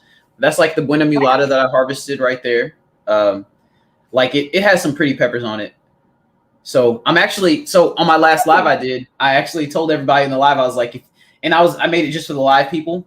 And I was like, if y'all want, so I harvested those peppers and I was like, if y'all want me to take seed stock from these peppers and send them to y'all, I'll send them to you for free for those people just in this live only, because I have a website and I'm going to have like some of the seeds for sale and everything later on down the line. But I wanted to have people actually test the seeds out and stuff before I sold them. So I wanted, and I'm going to give away a few more free seeds and everything of the Buena Mulata. So, but it's such a fast producer. Like when it puts a pepper on, those purple peppers, so it germinates with a purple stem. It has purple undersides to the leaves. It has purple flowers on it. And then when the peppers come on the plant, they start out purple and they finish purple. Oh, wow. And they're spicy. They're about as spicy as a cayenne pepper. Okay. But yeah, it's just some daikon radish in a pot. That's a cover crop mixture inside that pot. I just let it grow wild. Now, that's barley grass. Peter said, with your voiceover, have you done a closed caption so people all over the world can understand and stay tuned in? I forgot. So I can probably just click closed captions on all the videos and they'll just show up, because I've noticed that if you have enough clarity within your voice and everything in what you're saying, the closed captions will give an accurate depiction of what you're saying. I can obviously like type up closed captions as well, but I think the auto-generated closed captions will be fine for that, because the clarity is what it's about, I feel like. But right here on this video, I'm doing a whole full-scale voiceover and everything. So I think that I will go back and put the captions on the videos, because I think that'd be really good. I never thought about that. I appreciate that. Oh, it's Willie Grow. What's up, Willie Grow? How you doing? Hey, John. Welcome. Hey, Willie Grow, if you want, send me an email, and I can send you some of these seeds to try out. I'm going to send some of these seeds out next week, late at the end of next week. So, yeah, I got to make sure my email's on my account, because somebody told me that it's not on my page. Make sure if you put an email address in your About section of your YouTube channel, that it is not the email address you log into your YouTube with. Oh, that's why my email doesn't show up. Okay, you just solved my problem. Just a security tip, because if you use the same account that you can log into your YouTube with, someone can hack it. And I think YouTube might actually try to protect you with that a little bit, because somebody told me, I think I put my email like you're saying, but somebody told me it's not showing up. Hi, Gypsy Gorilla. Oh, Vanilla Gorilla. Oh. What's up, Gypsy and the Vanilla Gorilla? The Gypsy and the Vanilla Gorilla. I apologize for getting tongue-tied. I think their channel name is so dope. It's so awesome. That's my American slang coming out. The dope. If anyone else would like to come up and join us, you're more than welcome. I'm going to my About section now. Okay. So just make sure that you don't use your YouTube login. I'm about to change this now. I think that's super good info, by the way. You're welcome. Now, earlier, Wild Edibles asked, she has a question, how much should a full-grown hen eat? We are doing half a cup of laying mash, but extra seeds, oats, and sunflower seeds. A chicken's allowed some black oil sunflower seeds. I have heard that they love the sunflower seeds, but I heard that it actually decreases their laying. But I'm not an expert on that. I'm not sure. I think it's like 1/3 of a cup per chicken, but again, I'm not sure. I just have free choice food for my chooks. And they are chooks. Mind you, we call them chickens as well. A chicken. But if it's cooked, it's definitely a cooked chook. A chook. It's a cooked chook. A cooked chook. Cooked chook. I'll have to write it down. Cooked chook. Okay, I changed the email now. And then I'm going to also, in my About, put the email as well in my channel description. Cool. Because that's one thing that, oh my gosh, this stuff is so buggy on YouTube. Like I'm on the channel description, and when I click, when you're on the end of a paragraph and you press enter to make another line, it takes me to the beginning of the paragraph on the first paragraph when I'm on the last paragraph clicking to make a new one. What I do is we don't want a crook chook. Did I miss Darren from Downunder Farm Forge popping in? Where are you? There you are. What's up, Hello, Darren? How Darren. you doing? Nice to see you. Let me see something. You kind of here. skipped in while I was hunting for something. So, Darren, can you answer Wild Edibles' question? You're a bit of a chicken guru. Now I have to go back and find the question again. There it is.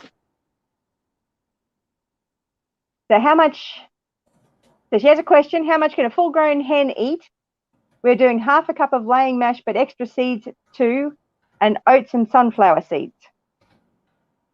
And a chicken's allowed to have some black sunflower seed oil, black oil sunflower seeds. Ah, I'm getting very tongue-tied tonight.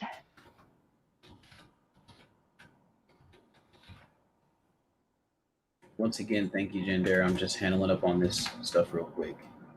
Oh, my pleasure. Thank you for joining me. I wasn't sitting up here just showing everyone my fish. Hey. Although I am pretty excited to have to see them, like with Adam coming and doing the GoPro and actually looking in the water and seeing the fish underwater and seeing just how much they've grown was phenomenal. I mean, I did catch them in a net a couple of weeks ago, but That's so awesome. That's kind of what I went with too, Darren. This camera messes with me sometimes. When I'm like trying to have my YouTube tab open and everything, the camera gets in the way. I have that happen all the time. That's why you see me ducking and bobbing to try. It's like trying to read the chat. I'm sure it looks really entertaining.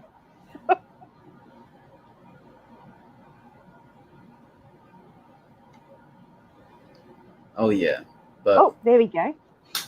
Another important thing to consider as a factor is channel keywords help YouTube understand what your channel is about, and the algorithm will promote your video easier. That is very true, yes. And the more information you put in your description can also help YouTube understand what your video is about and make it so that it'll push it through to people that watch other videos like yours. Yeah, and I think that, you know, the gardening community on YouTube has been around for a while, but it's really like the algorithm, as far as the algorithm age, gardening is really just getting started on YouTube. We can take this thing to such a higher level as far as like YouTube promoting gardening in general. If you haven't noticed yet, a lot of these other communities on YouTube are promoted a lot more heavily than the gardening community. And what I noticed about that is the more gardeners that we get within the garden community, the more passively that I see gardening stuff pop up on YouTube, not just on my channel. Because another thing, you can't just look at your channel as a gauge for that, because the algorithm will make a perfect little storm for your channel. You know what I mean? So what I do is I'll look at my wife's channel and I'll see, oh, I see a gardening video when I see 50 other videos on her like feed. So that tells me that gardening is going up in rankings on the search, because somebody who doesn't even look at gardening is now seeing gardening on their feed. So it's important, you know, that we keep at it, keep after it. Oh yeah, this is all voiceover stuff, so that's why it's seeming kind of funny. It's seeming funny? What's seeming funny? Well, no. I was saying that this is all voiceover stuff. That's why it's like you see me pointing at stuff and stuff like that, and it's not just me showing it. I'm actually talking about it. But it's no worries. I was just, oh, okay. So the closed captions, if you click on it, yeah, that's exactly what's being said. So yeah. But so were you saying that if I do closed captions, like it'll show it automatically, or you just it's make it clickable, and that's good that it's there already? For the automatic ones are good, but sometimes they can mess it up with different accents. Ah, okay. Okay. You Americans are fine. We usually have a problem with you. Although us Aussies, we can get away with swearing and the algorithm can't figure it out. Apparently. That's y'all's cheat code. I haven't personally tested this one. But next time you film the fish. So yeah, on this video Yes, right that's now. a very good idea. Oh yeah, that'd be epic. I think it'd be cool if you did a live underwater, like with 2 cameras set up. You had like your fish underwater live like camera, because you can on the GoPro you can actually totally have it be do that. live. You can have it be live on the GoPro. I totally want to do that, but I got to have a GoPro for that, which either means Adam has to come over or I have to have my own. At the moment, I don't have the money for it. Hey, I feel you. It's, and I think that, the fact that you want it and the fact that you're working towards it, we'll get you there. Like between the GoFundMe and between you saving little pieces of change or whatever you got to do to get there, I think it'll happen. It's gonna be epic. When you get it, I'm so excited to see you actually shoot some videos with it, because I'll be the first one to be on the videos, like cheering from the heavens. But yeah, on this there you go. Nettie has discovered that they write the swear words just as you say them. So there you go. What I heard was wrong. Oh yeah. But on this video, on the pallet beds that I have, I'm just running because I have the drip system already set up. So I have all the drip tubing. I have like the main line, and I have like a sump pump inside of a jug to actually feed all the drip. But with this, I got that barb and punched a hole in it early on the video, and I added a ball valve so that I could section it off. But and you'll see when you get to the end of the video, basically, it's like I set up a whole little feed. Hi, What's up, Serge? How you doing? So I think Peter's suggesting that you add different languages.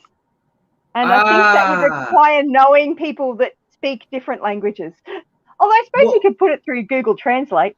Well, I think that so yeah, you could put it through Google Translate, and man, that's a whole different world right there that y'all are talking about. And I think that's so epic. I think it's so cool, to think about that, because I didn't even consider if I have a watcher who's watching and doesn't understand what I'm saying, I mean, even with the English captions, they wouldn't understand. So just being able to have, so with that being said, if you put the different languages, when you click on closed captions, do they give you another drop down with the different language options? I believe it actually bases it off what language you normally use on your computer. Okay.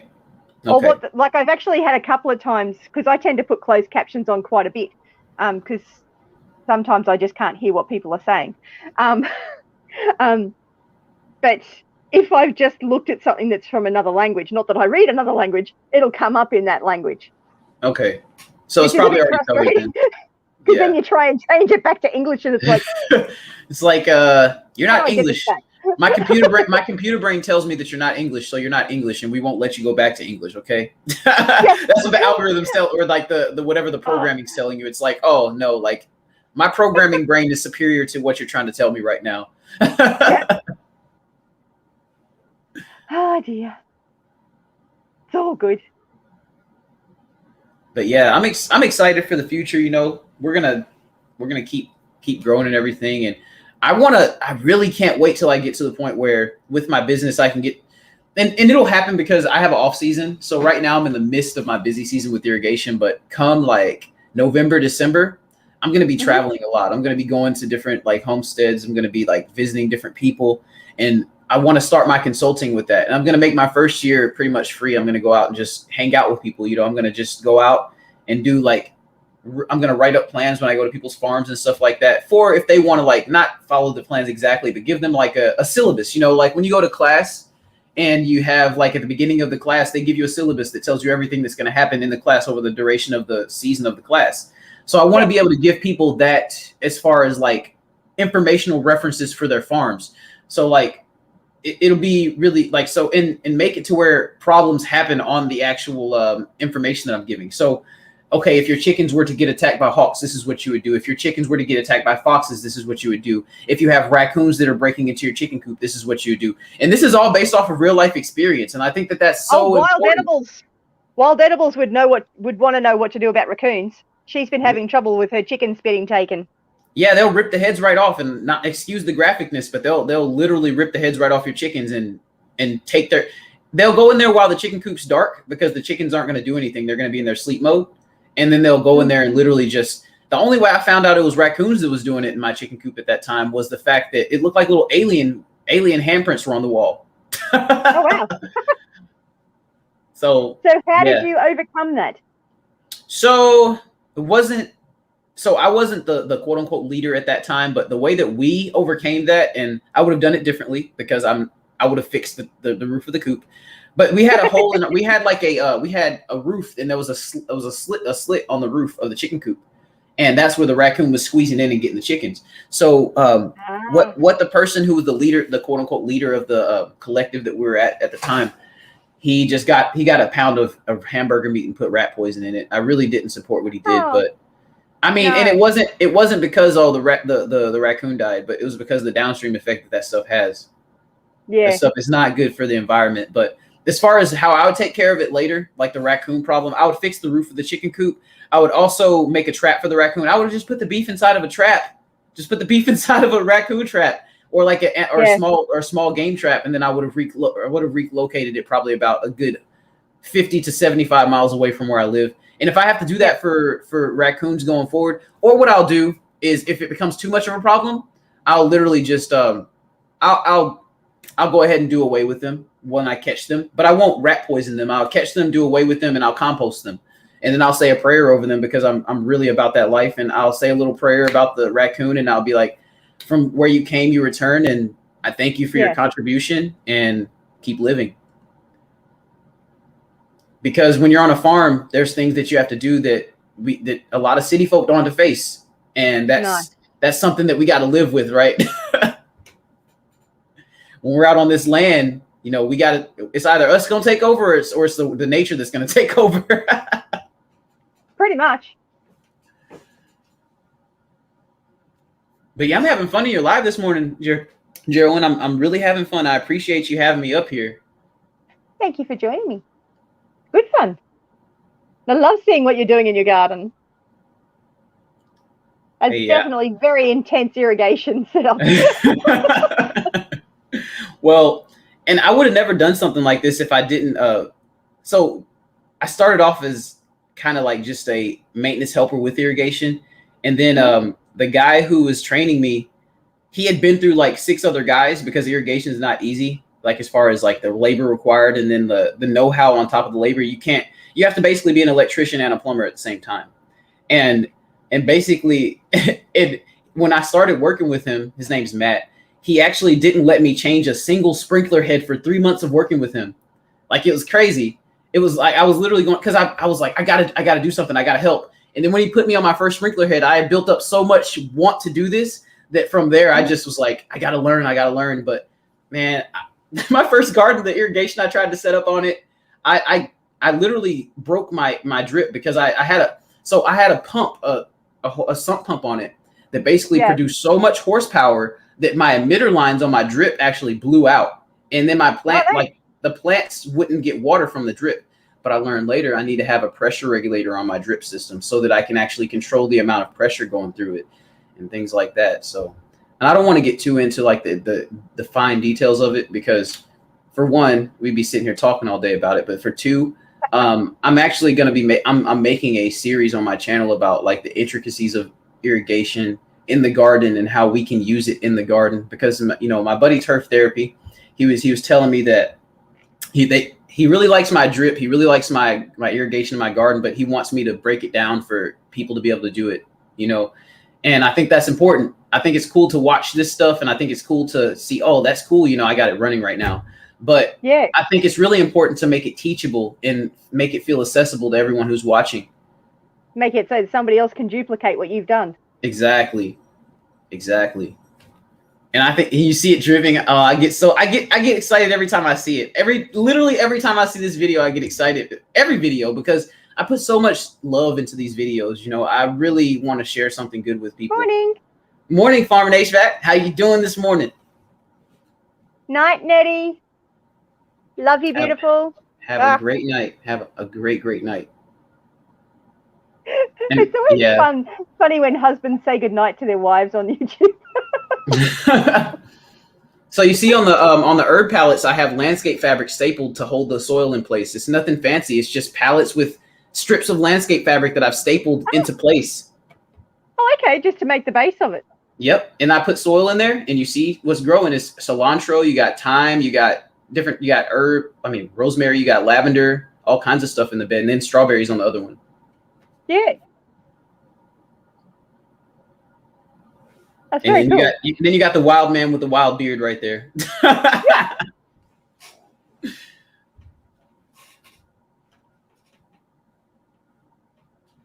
It's always fun. Does this count as sharing? That counts as sharing. I appreciate it.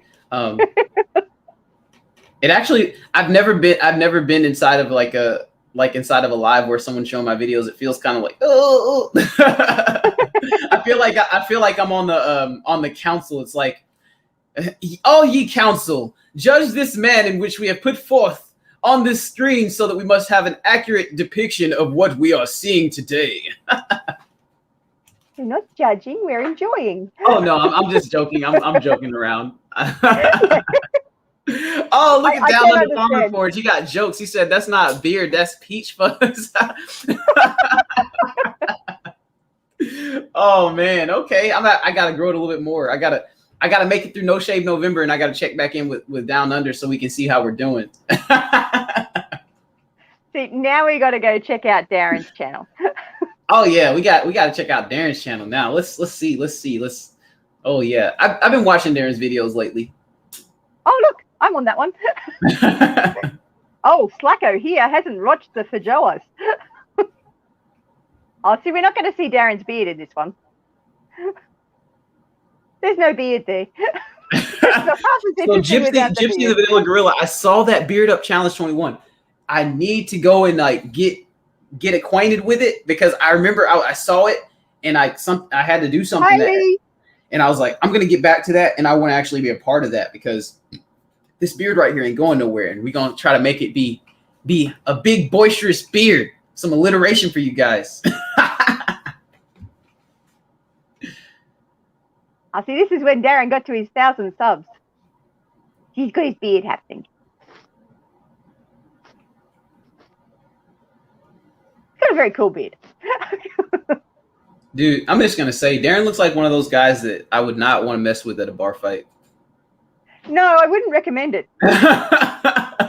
Just seeing some of his videos about how he's so intricate with his knife handles and things like that, I'm like, I'll do away with that one. No, I'm just kidding. I'm kidding. Oh, he's got some pretty nifty stuff with his knife. He is the definition of a creator. Like, I look at his content and I'm like, this is so awesome. And I'm not even kidding. I'm not trying to fluff up nothing. I'm just really, like I told y'all earlier, like I look at everybody's stuff and I see the value in it immediately, not from a sales standpoint, but just like, oh, that's so cool. Like, so much information there. He's a very impressive beard. He's Gypsy the Vanilla Gorilla said Darren is a puppy. Hey, and Darren, you know what they say about up? puppies, right? Those puppies, man, like they got those razor sharp little teeth, and they're so aggressive when they're puppies. Have you ever seen a puppy play? They don't know how to play yet, so they just try to rip everything apart. You definitely don't want to mess with people that work in those industries. They've got some muscles.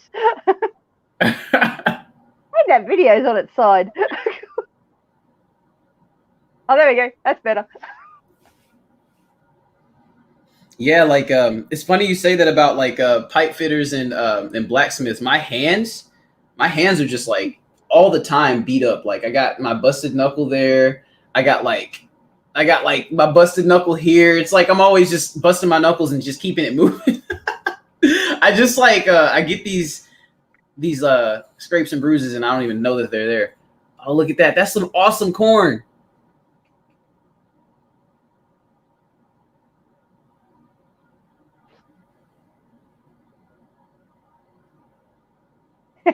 Darren says nothing on him's lean. I have a cat in the cupboard. I'll be back in a second. Look at the tassel. The tassel is all fuzzy.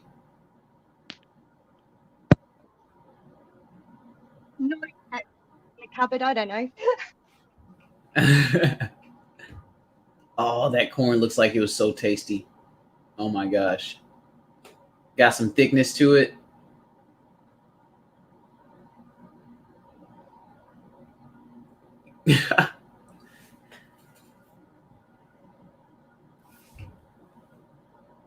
Doing a good job showing us what's happening with that corn.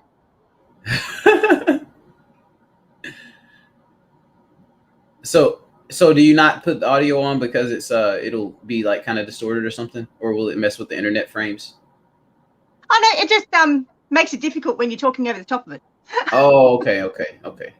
Interrupts the conversation. Got you. Oh, look at that pollination. Such a complete pollination.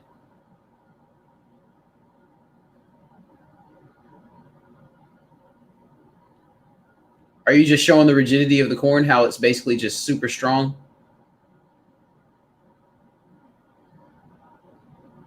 Oh, okay. Oh, you're showing that it's not milky yet. It's still clear, right? When it comes out, because when you take it off the plant, the starchiness actually starts to happen. Like when you actually when you harvest the corn, you have like a window of time to where you get like where the sugars actually start to convert into starches or something like that. And I'm not sure if that's what he's trying to show, but I'm not sure. I'll have to get my headphones back in after chasing the cat out of the room.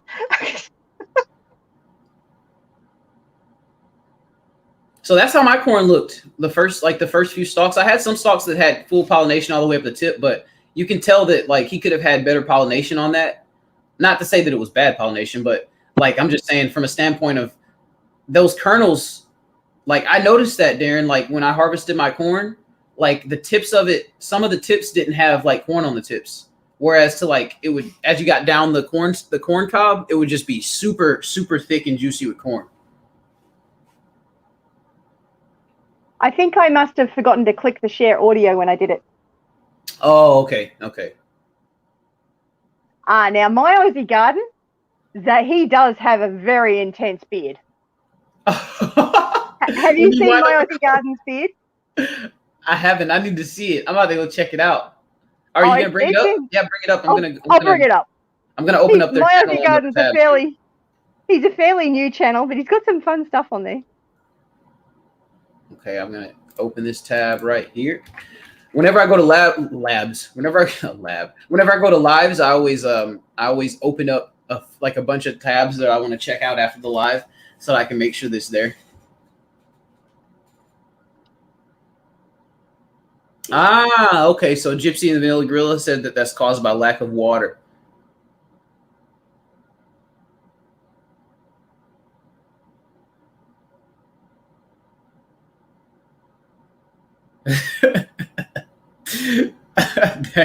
Darren said not at all gorilla, was just washing blades. That is tight spacing was a fail. So that's Daz. So this is Daz from my you got my a Aussie gardening kitchen. He does have a Gandalf beard.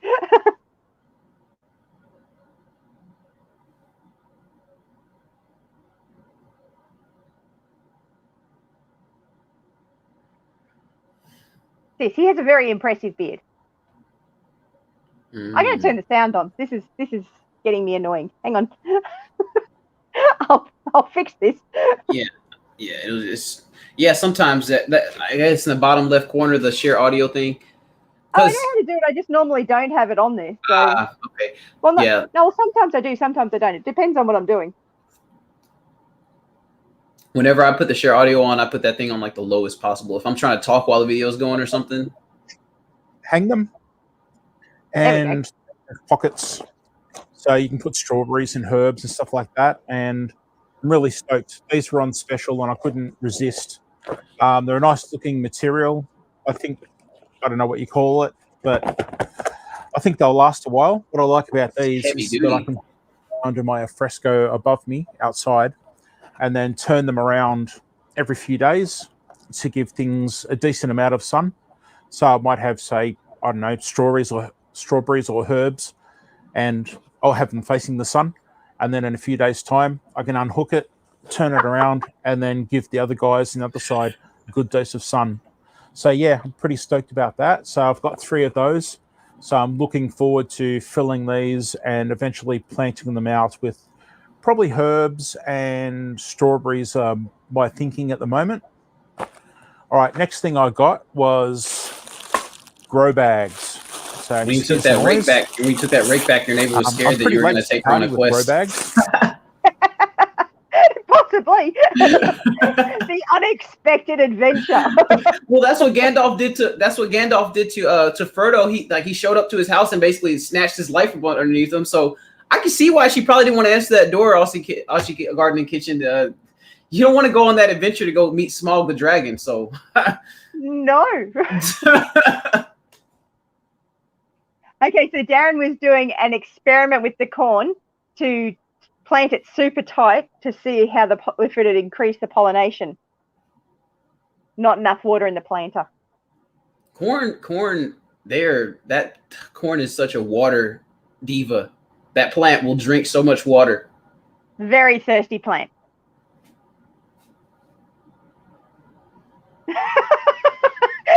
So Daz's beard is what Darren's beard wants to be when it grows up. I mean, and Daz's name is actually Darren. He's just decided to go with Daz because there's already a Darren in the community. Oh man, I'm glad it's Sunday. I got to do nothing today. I don't have to do anything today. See, it's Sunday night here. Tomorrow's Monday. But it's a public holiday. It's a public holiday here tomorrow, so it's all good. What's the holiday? We got Labor Day. Oh, okay. Well, yeah, I think it's probably, is it Labor Day for us too? I trip when it comes to holidays because I don't even remember any holidays except for like the major ones, which are the most BS holidays to begin with. But let me see. You said Labor Day? Yeah. But it depends on whether the Labor or the Liberals are in power, I think, because if so the other way around, then it ends up at the other end of the year. Y'all's Labor Day is a different day than ours. That's why it's our Labor Day is Monday, September 6th. Ours, it depends on who's in power, I think. But I have no idea. Okay. I'm hopeless at when the holidays are. But apparently this year in Queensland, all of Monday holidays are at the beginning of the year. And there's going to be nothing at the end of the year. I got you. It's going to make it a bit sad.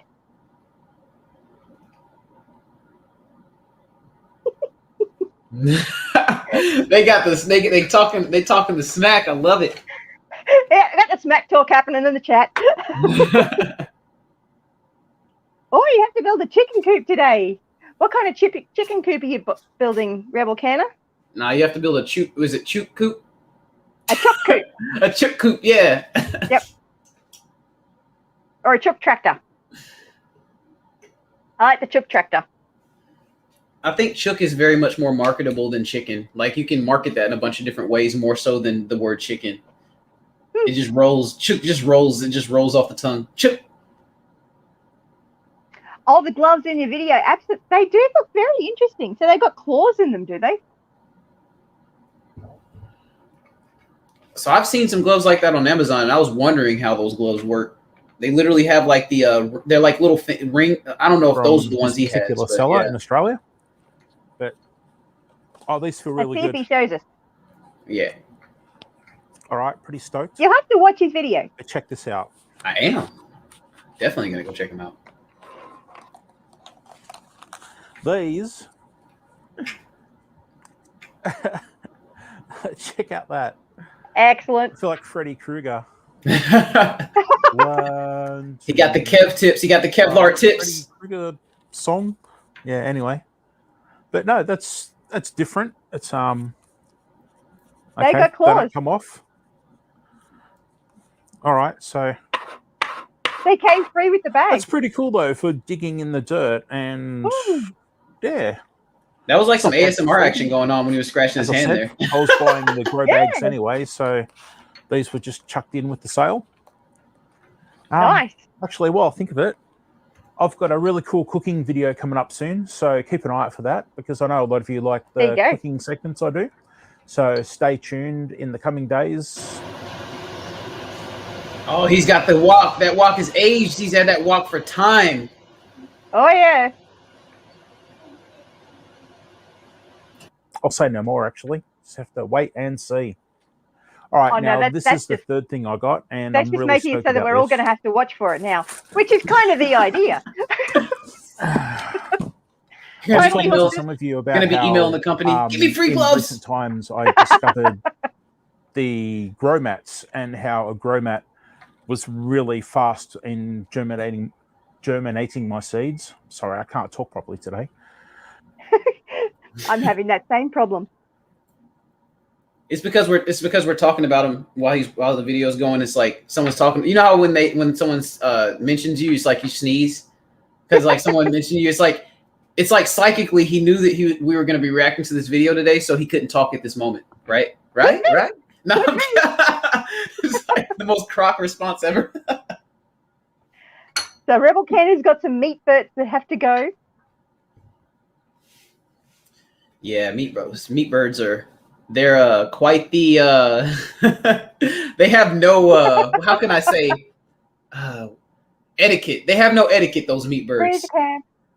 No.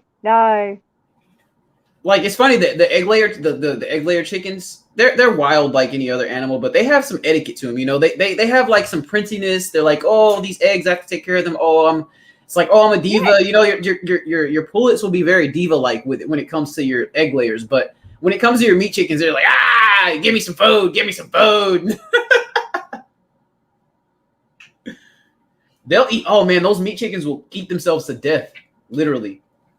Yeah. So everyone's going to have to go check out my Aussie garden. 57 subscribers. I'm sure we can get him up higher than that. Oh, yeah. How long has he been posting videos for? Oh, not long. 27th of March. Oh yeah. Oh, you're gonna be. Yeah.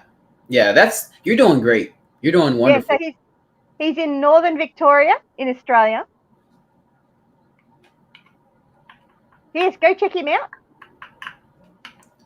Gypsy and the Vanilla Gorilla said meat birds are like dinosaurs. They're definitely like devolved Tyrannosaurus Rexes. They're like devolved T-Rexes or raptors. Yeah, raptors. Raptors. Yeah, raptors. Yeah. Oh, he's got an easy chicken and corn soup recipe using roast chicken. Yum. Downunder Farming Forge says I'm an OG sub. I'm about to go sub right now because I want to be part of the first 100. Very important. Go sub now.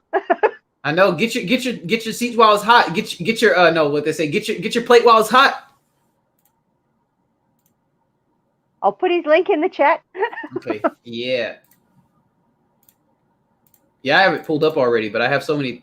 Like when I do lives, I have a small square. I have like a small tab pulled up, and it makes it really weird when it comes to tabs because I'll use that small tab with all my other tabs, and I'll keep the Google tab clear for the live itself. Now, when I do that, I end up having to press the little arrows to scroll through the tabs on the small tab, and I'm like, gosh, this is so confusing right now. But yeah. Dude, I love the intro. Wait, is that? G'day, everybody, and welcome to my Aussie garden. My name's Darren, but you can call me Daz. And in this channel, I'll be cooking, I'll be planting, I'll be growing, I'll be sowing seeds. I'll pretty much be doing a whole bunch of stuff. I'm a qualified chef, but I don't do it anymore. On this channel, you'll see me growing my own produce, cooking it, preserving it, and enjoying it with my family. I have about 10 different species of fruit trees growing in my orchard. I've got a whole bunch of veggies going depending on the season, and also have chickens. Well, we say chooks over here in Australia. And of course, the chooks are great for eggs. I'm located in Northern Victoria, Australia, beautiful part of the world. I've got the great Aussie bush just right behind me over here. And I live here with my lovely wife and my 6 kids. As you can see, I like to cycle containers. No shortage of action. No shortage of action. Where I'll show tips on saving money and recycling things, as you never know what you can use in the garden. Oh, and this is Lilac, one of my chooks. She's my favorite, but don't tell the other girls. Isn't she pretty? Have you heard that song? So Isn't she lovely? As I harvest some of my fruit, veggies, and delicious berries, all here in my Aussie garden. Lots of berries. Look at the berries.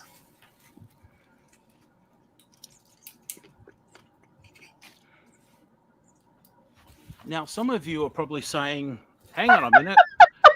This guy's on the other side of the world. While I'm over here in winter shoveling snow, that guy's turning up his air conditioner and complaining about the heat. That's true.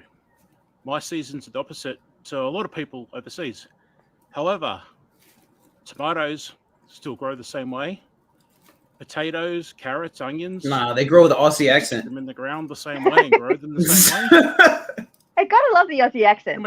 Fruit, although technically we don't have an accent, you guys have different varieties. There you go. Most things are very similar. So yeah, I think you should keep on watching because we have a lot of similarities. And then if there is something different, hey, you learn something new, don't you? Same with recipes. A lot of my recipes will be very similar to things that you probably make yourselves, but you never know. There might be something different.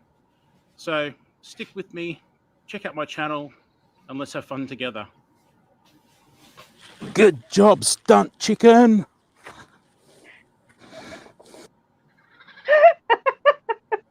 See, you got to go check out my Aussie garden and kitchen because Daz is just really funny. Oh, yeah. He's got all sorts of interesting things happening.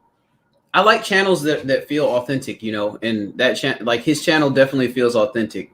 And I already subscribed and hit the bell. I just got to go watch some videos and stuff now. Yes, very important when you subscribe to a channel to make sure you watch a few videos and comment. And make sure you tell them that Janderra sent you. Yep, my kind of guy too. And I did like this video in the comments. That was funny. You have to go have a look at that one. Anyone got any suggestions on who we should have a look at next? The YouTube conga line. So we should look at the Gypsy and the Vanilla Gorillas channel and see what. I already know what they got going on, but we should let everybody else see what they got going on. Yeah. Okay.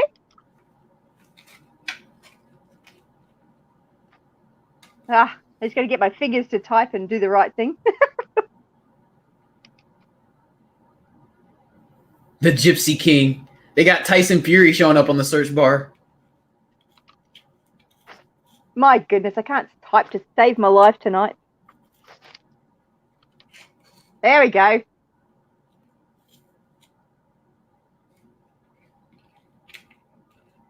Dude, the Gypsy and the Vanilla Gorillas editing is so epic. So let me ask you while you're here, who does your editing? Gypsy, I'll just say Gypsy. Who does your editing? Because, and it doesn't matter if you or your wife do it. I just like, I want to know who I'm giving props to right now. I didn't get to film any of this, but we got this area of the garden tilled up last night. It was late. Dog stepped on that one.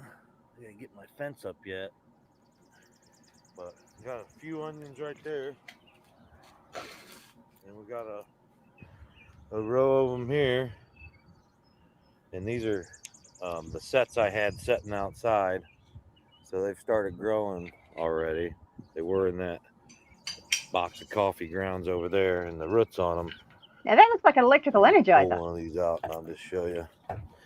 Oh yeah, These ones are great. Got that fence on point. Yeah. But they were all like this. Look at that. Beautiful, beautiful roots. I think they're going to be good. And I just kind of put them in there, covered the roots up like that, and gave them a nice pat down. So I got them up on a mound like this, and then we'll pull the dirt away after the roots get set. And yeah, it should be pretty good. I actually like this. I've never groomed like this before. Groom. The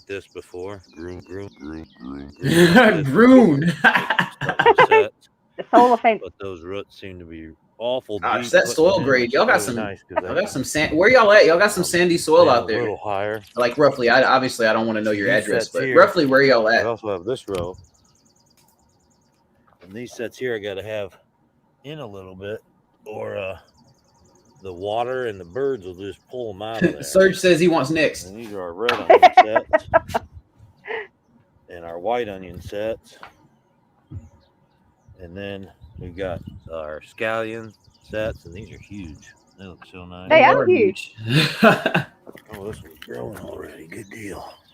It would appear we agree with you. Look at that guy. Looks good. Trying to escape. Then these She's are like, candy onions. I don't Now, we agree still with you have, Americans much, but when we do agree, it's about gardening. 2 sets of plants to put out, and we'll probably finish off, that row and that row. But I have eggplant stuff that has to go out here. I'm trying to leave room for, and then our cucumbers this year are going to go around the pole, and I'm going to try to get them going towards the pole. Now, I'm not going to show the whole video because I've got to give you something to go and have a look at. I'll leave a link to that in the chat. Let's see, what else have they got going? So they've got 545 subscribers. And let's have a look at their about page. So these are vlogs for the merriment of your senses. And I need to learn how to make a banner. All y'all cool people with your banners on your channels. That's why I had to make my cool intro video, because y'all people with the banners is just pooping on me over here. I'm just like, gosh, my banner is just so boring and plain. I need to work on mine again. So they're Jeff and Tammy, and this is our lives. And we're glad you found us. So on this channel, you can expect artistic renditions, and we find the art in everything. I'm still here. Oh, you're hiding. So within our everyday lives, our thrifting, gardening and garden tips, carpentry, repurposing projects, the flea markets we buy and sell at, the garage and estate sales we go to, also art projects we create, both physical and digital, like banners, avatars, thumbnails, etc. And with our creative yet tried and true cooking with the gorilla. Woohoo! The Gypsy even makes a dish at times. I don't know how I feel about letting a gorilla cook in my kitchen. I don't know. I'm not sure about that one. I'm kidding. So we edit our vlogs in a fun and creative way. Enjoy and support us on Patreon. They also have an eBay store. So digging up gold vlogs. Links below. So there we go. Got some interesting links there. And then let's see, what playlist have they got? Got gardening gnome chucks. That sounds intriguing. Shedwars 21, of course. Single seed challenge. Ah, what single seed are you growing? I'm doing a Madagascar bean. Purple grape tomatoes. Fascinating. That update, 3 weeks old. I've seen those before. The purple grape tomatoes. I've seen them. Gorilla. The gorilla side of that Gypsy and the vanilla gorilla. And we're going to talk to you today about our single seed. My single seed ain't germinated yet. Mine is going nuts. I'm going to be putting an update up on it in the next... Once I get it edited. We planted 2 single seeds. They were both cherry tomatoes. One was purchased through some company, Brad's Atomic Grape. And our other seeds we planted. Now, if you go back and watch, we had to replant a second time. And then when they germinated, both the Brad's Atomic Grape and then the original Marge, we named them Betty and Marge. The original Betty twins came up, 2 of them, the original seed and the one we replanted. So that original seed took about I can't remember exactly, but 20 some days, and then came up with its sister. So let's check it out. Now, I've just been nursing these. I mean, you can see a lot of these tomatoes I've actually up potted and I've gotten to get real big, but I'm just kind of nursing these along, letting them do their own thing to see what they do. And that there, Marge, is Brad's Atomic Grape. And you can see she's getting tall. And the Betty twins look really good. They're not quite as tall as Marge. Marge is really taken off. But what I like about these, Marge is in charge. look at this Yeah. Betty here. Super great little tomato there. I think she's going to be real strong. No side shoots at all right there. Just that little thing. And then she's got the two main runners. Isn't that crazy? So it'll Very be interesting. interesting to see Betty take off. One of these two Betty twins. Well, we almost got triplets. See, now I'm going to have to name my seed. I haven't named my seed. It makes a little bit more special, just a little bit. Homestead Aquarius has named his seed too. So I feel like I should name my seed. They're going to look really interesting. Well, if you give a name to your seeds, what I've noticed when I've given name to seeds in the past is like when I'm thinking about the plant, I think about the name, and it makes it special. I'm like, how's Susie doing? You know, how's Tommy doing? And it's like it makes me respect them a little bit more than I already do. And I'm like, okay, I can dig it. I need to get back to that because I haven't done it recently. When you have like 100+ plants in your garden, it gets kind of crazy. Honestly, that'd be a cool challenge. If you have like over 50 plants, name all your plants and see if you can remember them and name them off at the end of the season and say what they are. That would be a cool challenge, wouldn't it? Wouldn't that be fun? I think most people have got more than 50 plants, though. I'd hate that's to what I'm try saying. and That's name what I'm everything saying. in my aquaponics.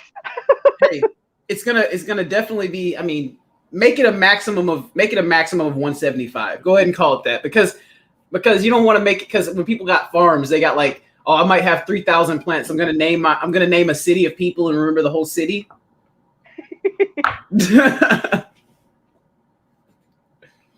So they've definitely got all sorts of things. And the beard up challenge looks like it's fairly high up there. Beard up. Even though it's growing down, we're bearding up. Yeah. Oh, it's growing down. It is growing down. So lots of interesting things on here.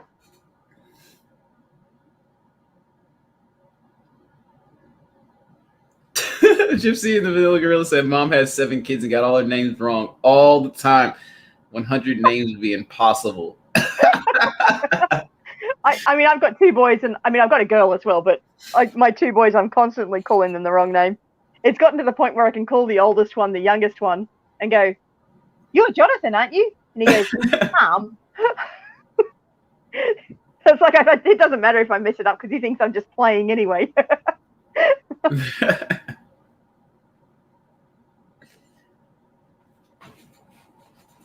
Shots, gorilla style. See when you open up YouTube? Uncle Jeff. You see Uncle Jeff when you go on the iPad? Let's have a look. Yeah. What kind of face is he making? This one. Let me see. That's the face Uncle Jeff's making? Is that silly? Let's make it this way. Which was orange beer. Yeah. Yeah, that's his video. He shows up on YouTube, doesn't he? Why? Why can't they just... Well, because I subscribed to his channel. With So six, I'm not surprised you call them "Hey You."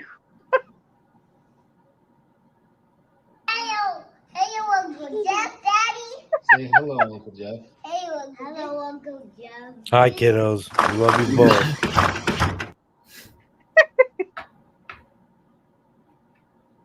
So they've got all sorts of interesting things there. That is awesome. So what was next on the list? Serge Organics? It's I remember the Gypsy and the Vanilla Gorilla earlier has said they also said they said jar was it is Rebel Canners as well as yes what we said Serge and Rebel Canners. Yes.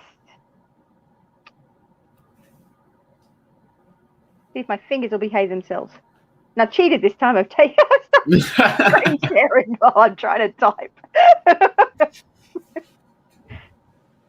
I think I just got myself too nervous before while I was trying to type while it was live. So we got Serge Grows Organic. He's got 110 subscribers. So, and Serge again is was part of Shedwars for the Southern Hemisphere. Serge, are you planning on volunteering for the Northern Hemisphere? Homestead Aquarius has just put a request out for volunteers. So Serge has got all sorts of interesting things on his channel. He's got a moringa leaf extract foliar spray that looks really interesting. And I've noticed on some of them. Can we drop that link, please? Go back and. I mean, I could easily just type it. I typed it, but I mean, I'm just saying for everyone else too. Yeah, I was absolutely. saying for me at the moment, but then I thought about, I was like, okay, yeah, everybody else wants to link too. So let's see. I'm there as well. I really should have a file next to me where I'm putting these in, so I can remember to come back and put them in later in the details. But it's all good. I try to remember to put links to everybody's channels in the description, but I don't always remember. If you notice I've forgotten, feel free to leave a comment and I'll get to it. Serge has got some really interesting ideas in his stuff.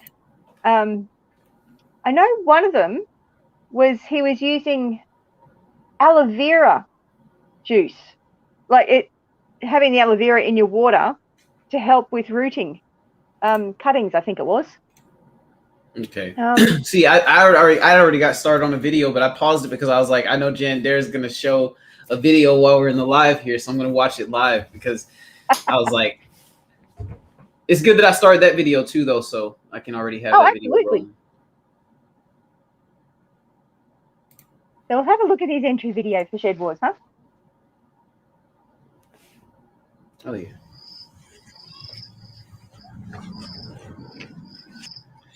Hello guys, and welcome back to another episode of Shedwars Organics. So today I've got some exciting news that I would love to share with you. But before I share the news, please subscribe to my channel so that you don't miss any of the videos that I put here. So for the exciting news, guys, I've decided to join Shedwars 2021. So I've made this reason because I just want to show the world how you can grow your own food in your backyard. For the Shedwars community, my name is Serge Grows Organics. I'm a Zimbabwean gardener, and I'm from a town called Risharan, which is in the Midlands province of Zimbabwe. I'm very much excited to be joining you guys. Let me just show you a layout of my garden, and from there, let the Shedwars begin. So here I've got my organic garden, guys, and as you can see, those are my comfrey plants for making my organic fertilizers. And I've also got some marigold growing because I use this for pest control. And these are my moringa seedlings as well. I love moringa. Over here, I've got a Mexican sunflower, which I also use for making organic sunflower, guys. So this year, I've got so much corn, as you can see. Lots of corn. And over here, I've got my friend Gretchen. And I like composting so much, guys, because compost improves the soil structure. So I've got my compost, and I've got my vermiculture bed, and another compost again. So you guys, you should compost in your garden. I've noticed in a lot of Serge's videos, he actually uses this to sift out his soil. So you know how when you're sifting out compost? That's genius. That's genius. I didn't even know that until you just said it. I didn't even. Brilliant. That's, oh my gosh, that's awesome. It's brilliant. I mean, I don't know how many of those things I've thrown out, and I've been looking for something to sift my compost. The thing. Okay, here's the thing about the one that he's using specifically, though. That one looks like is it plastic or is it metal? Because if that's metal, you can't find them like that in America, at least. Like, they're all plastic in America. And if that's metal, that's so cool. Even if it's plastic, but it's so thin looking that it looks like it's like, it doesn't, you know what I mean? That looks... Because it's a fan. I mean, I'm sitting over here geeking out over it right now. Yeah, that's like a fan cover. I mean, you might be able to find one in an op shop or something like that, or a tip shop or something. I don't know. We've still got metal ones here, so yeah. I mean, I've been very excited by those. And Serge is back at college, so he can't volunteer for the Northern Hemisphere. Serge, the Gypsy and the Vanilla Gorilla is asking how often it rains there.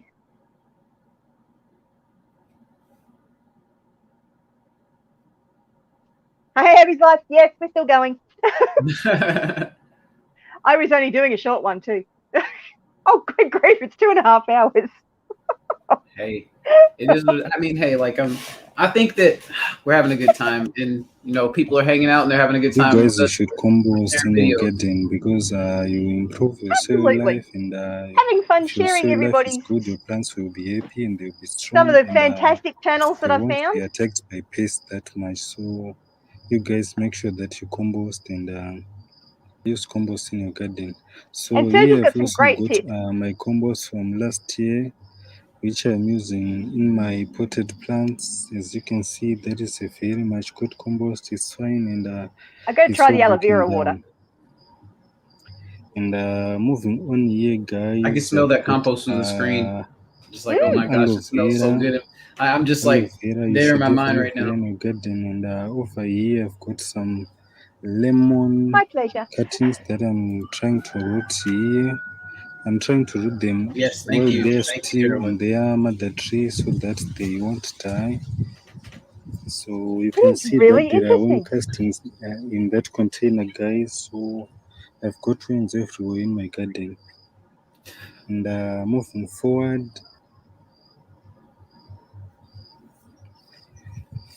these are my sweet potato vines, and this is some more corn, and this is my other compost pile over here, guys. And I've also got some papaya fruit trees growing here, and they are fruiting. More corn here, guys. I told you that I've got so much corn this year, guys. Yeah, you told us you got a lot of Much corn. in my garden. A lot of corn.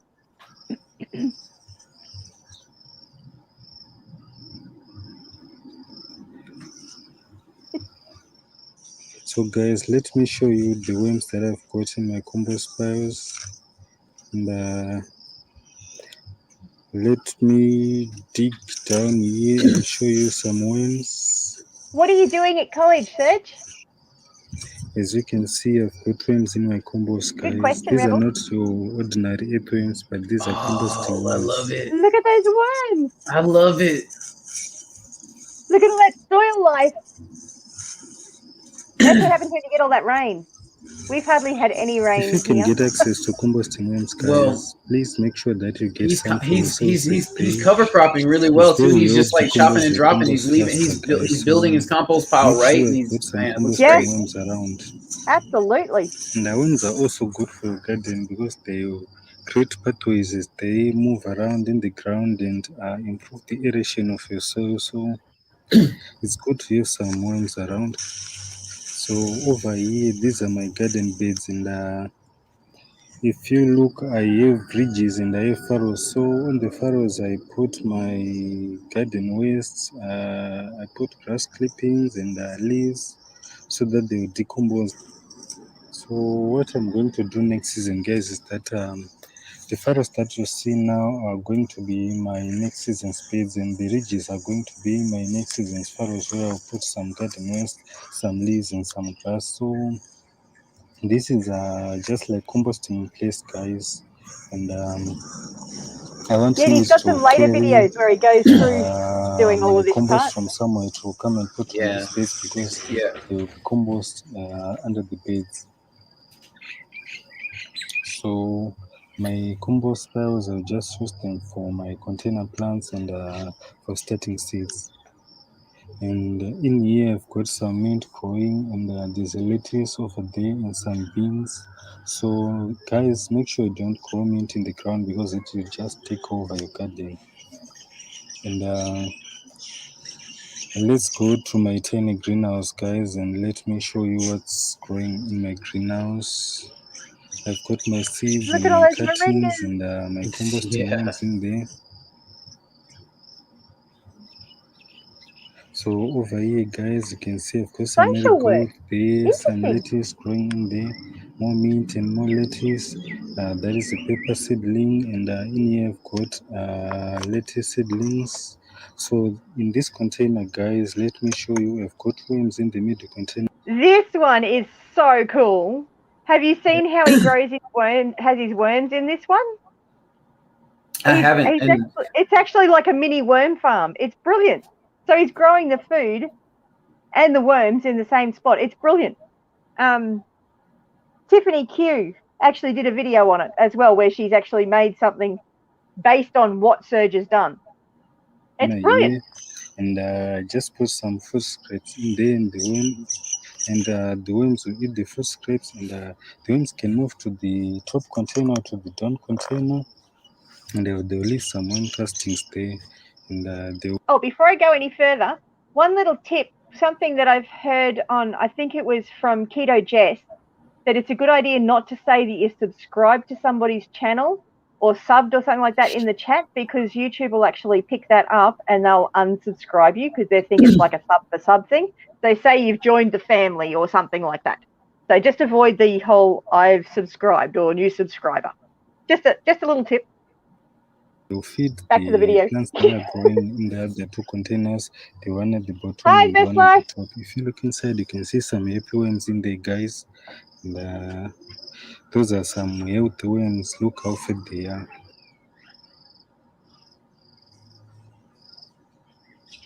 And over here, I've got my chili seedlings, and I've got my grapevine cuttings. I've got a bean seedling, and down there, I've got a mulberry tree, and these are my papaya It's all seedlings. good. We're all learning. And over there, We're I've all got a learning. watermelon seedling.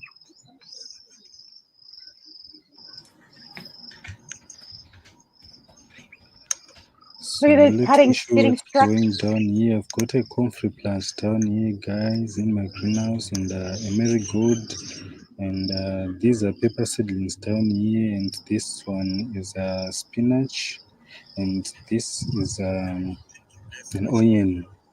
Thank you guys for watching that video. Please like, subscribe, and share. yeah, So yeah, so that was awesome. That was like, yeah, that was super awesome. Serge Organics has got some really great stuff up there. Really, really good. Oh, And he's only had his channel going for a little. I think he started it at the beginning of Shedwars for the Southern Hemisphere, I think, but I'm not positive on that one. well, and the thing that caught my eye was how much he was just like taking his clippings and constantly dropping that.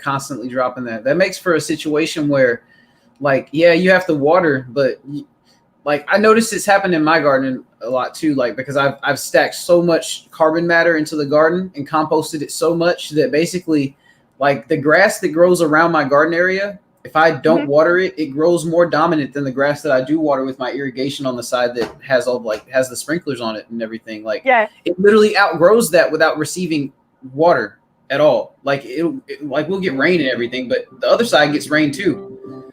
So it's like you have to keep in mind if you're dropping a lot of that carbon material constantly and you're constantly building that great carbon base like that, when you go through these droughts and things like that, you can fare a lot better than your neighbor might fare, you know. absolutely. So Rebel Cano is next, wasn't they? Was that who we were looking at next? I'll be right back. One second. So this is Rebel Canis.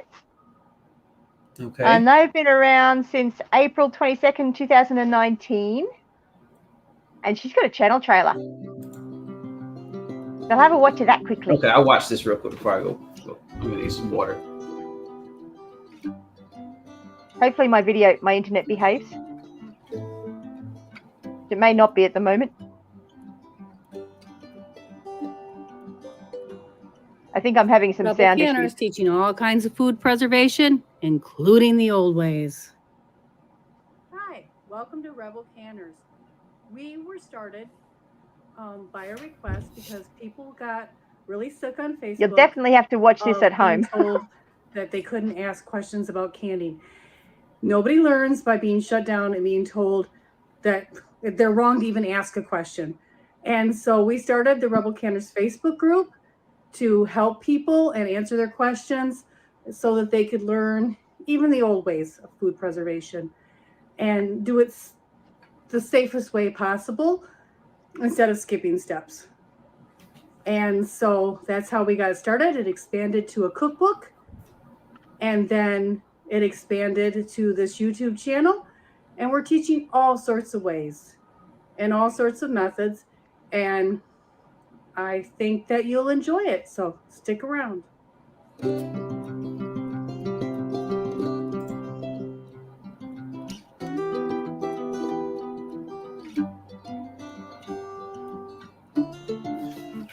My internet connection's being a bit sad. Sorry. Oh, it's coming through good for me right now.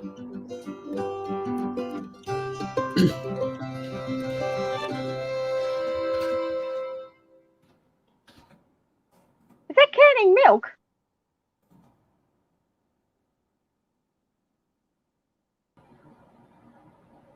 So we've got all sorts of things here. So we've got a whole canning 101.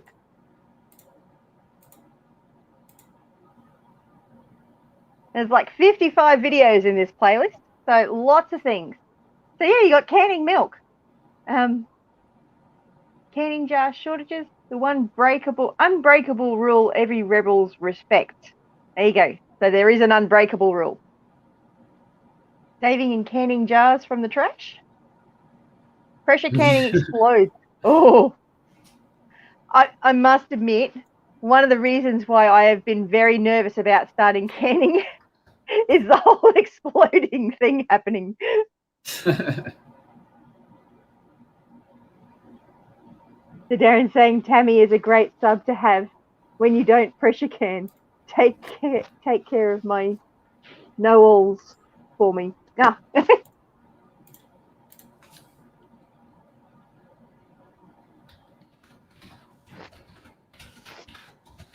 I've totally gotten behind with the comments. Never buy a vanilla extract again. I've watched that one. Oh, there's all sorts of interesting stuff here. It's sanitized, not sterilized. Get it right. You got to get it right. So does canning save money? Knowledge is power. Canning cranberry juice. No time to process, then work in stages. It's good advice. I'll have to watch the actual video. I think I might have to go binge watching this canning playlist. All about blue jars. Ooh. Dilly beans. Canning 101, which method to choose? That sounds interesting. Well, they all sound interesting. Rebel Canners, teaching all kinds of food preservation the traditional ways.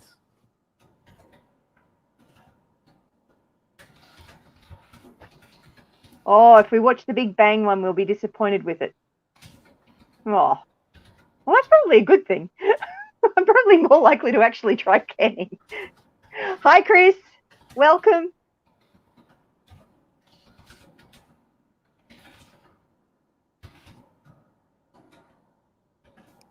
Canning 101. Which method should I choose? Water bath or pressure can? It's a good question. Yeah.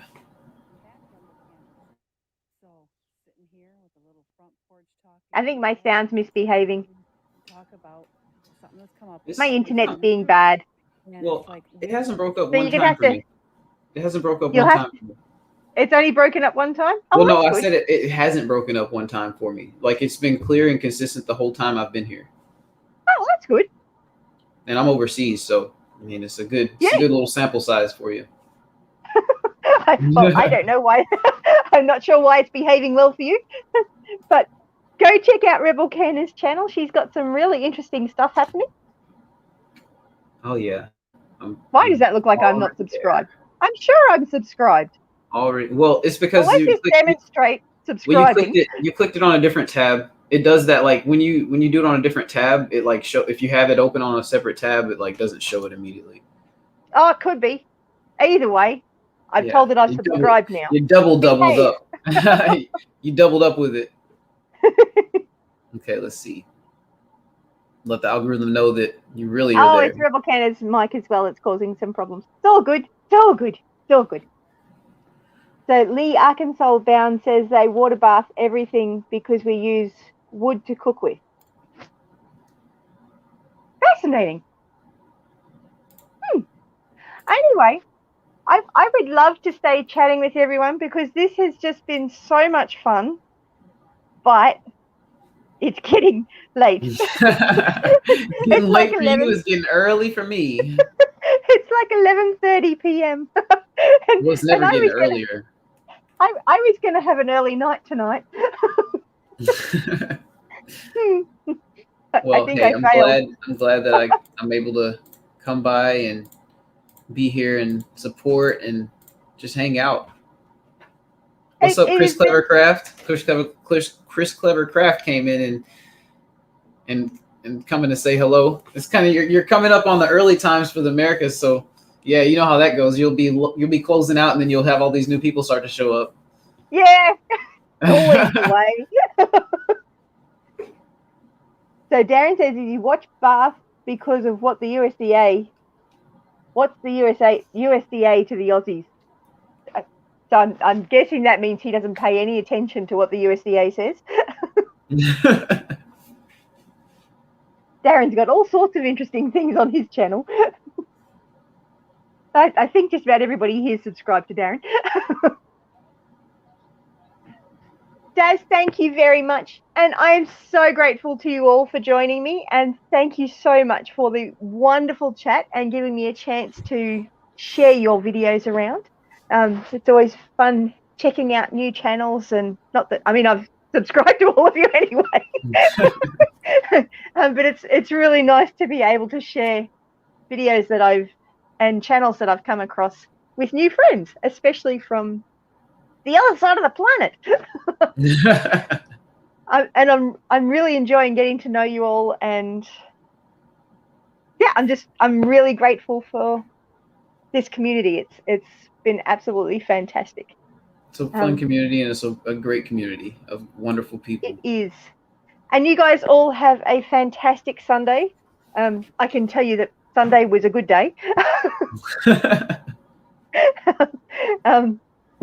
And I'll catch you in the next one. Bless you guys. All right, see you later. See ya.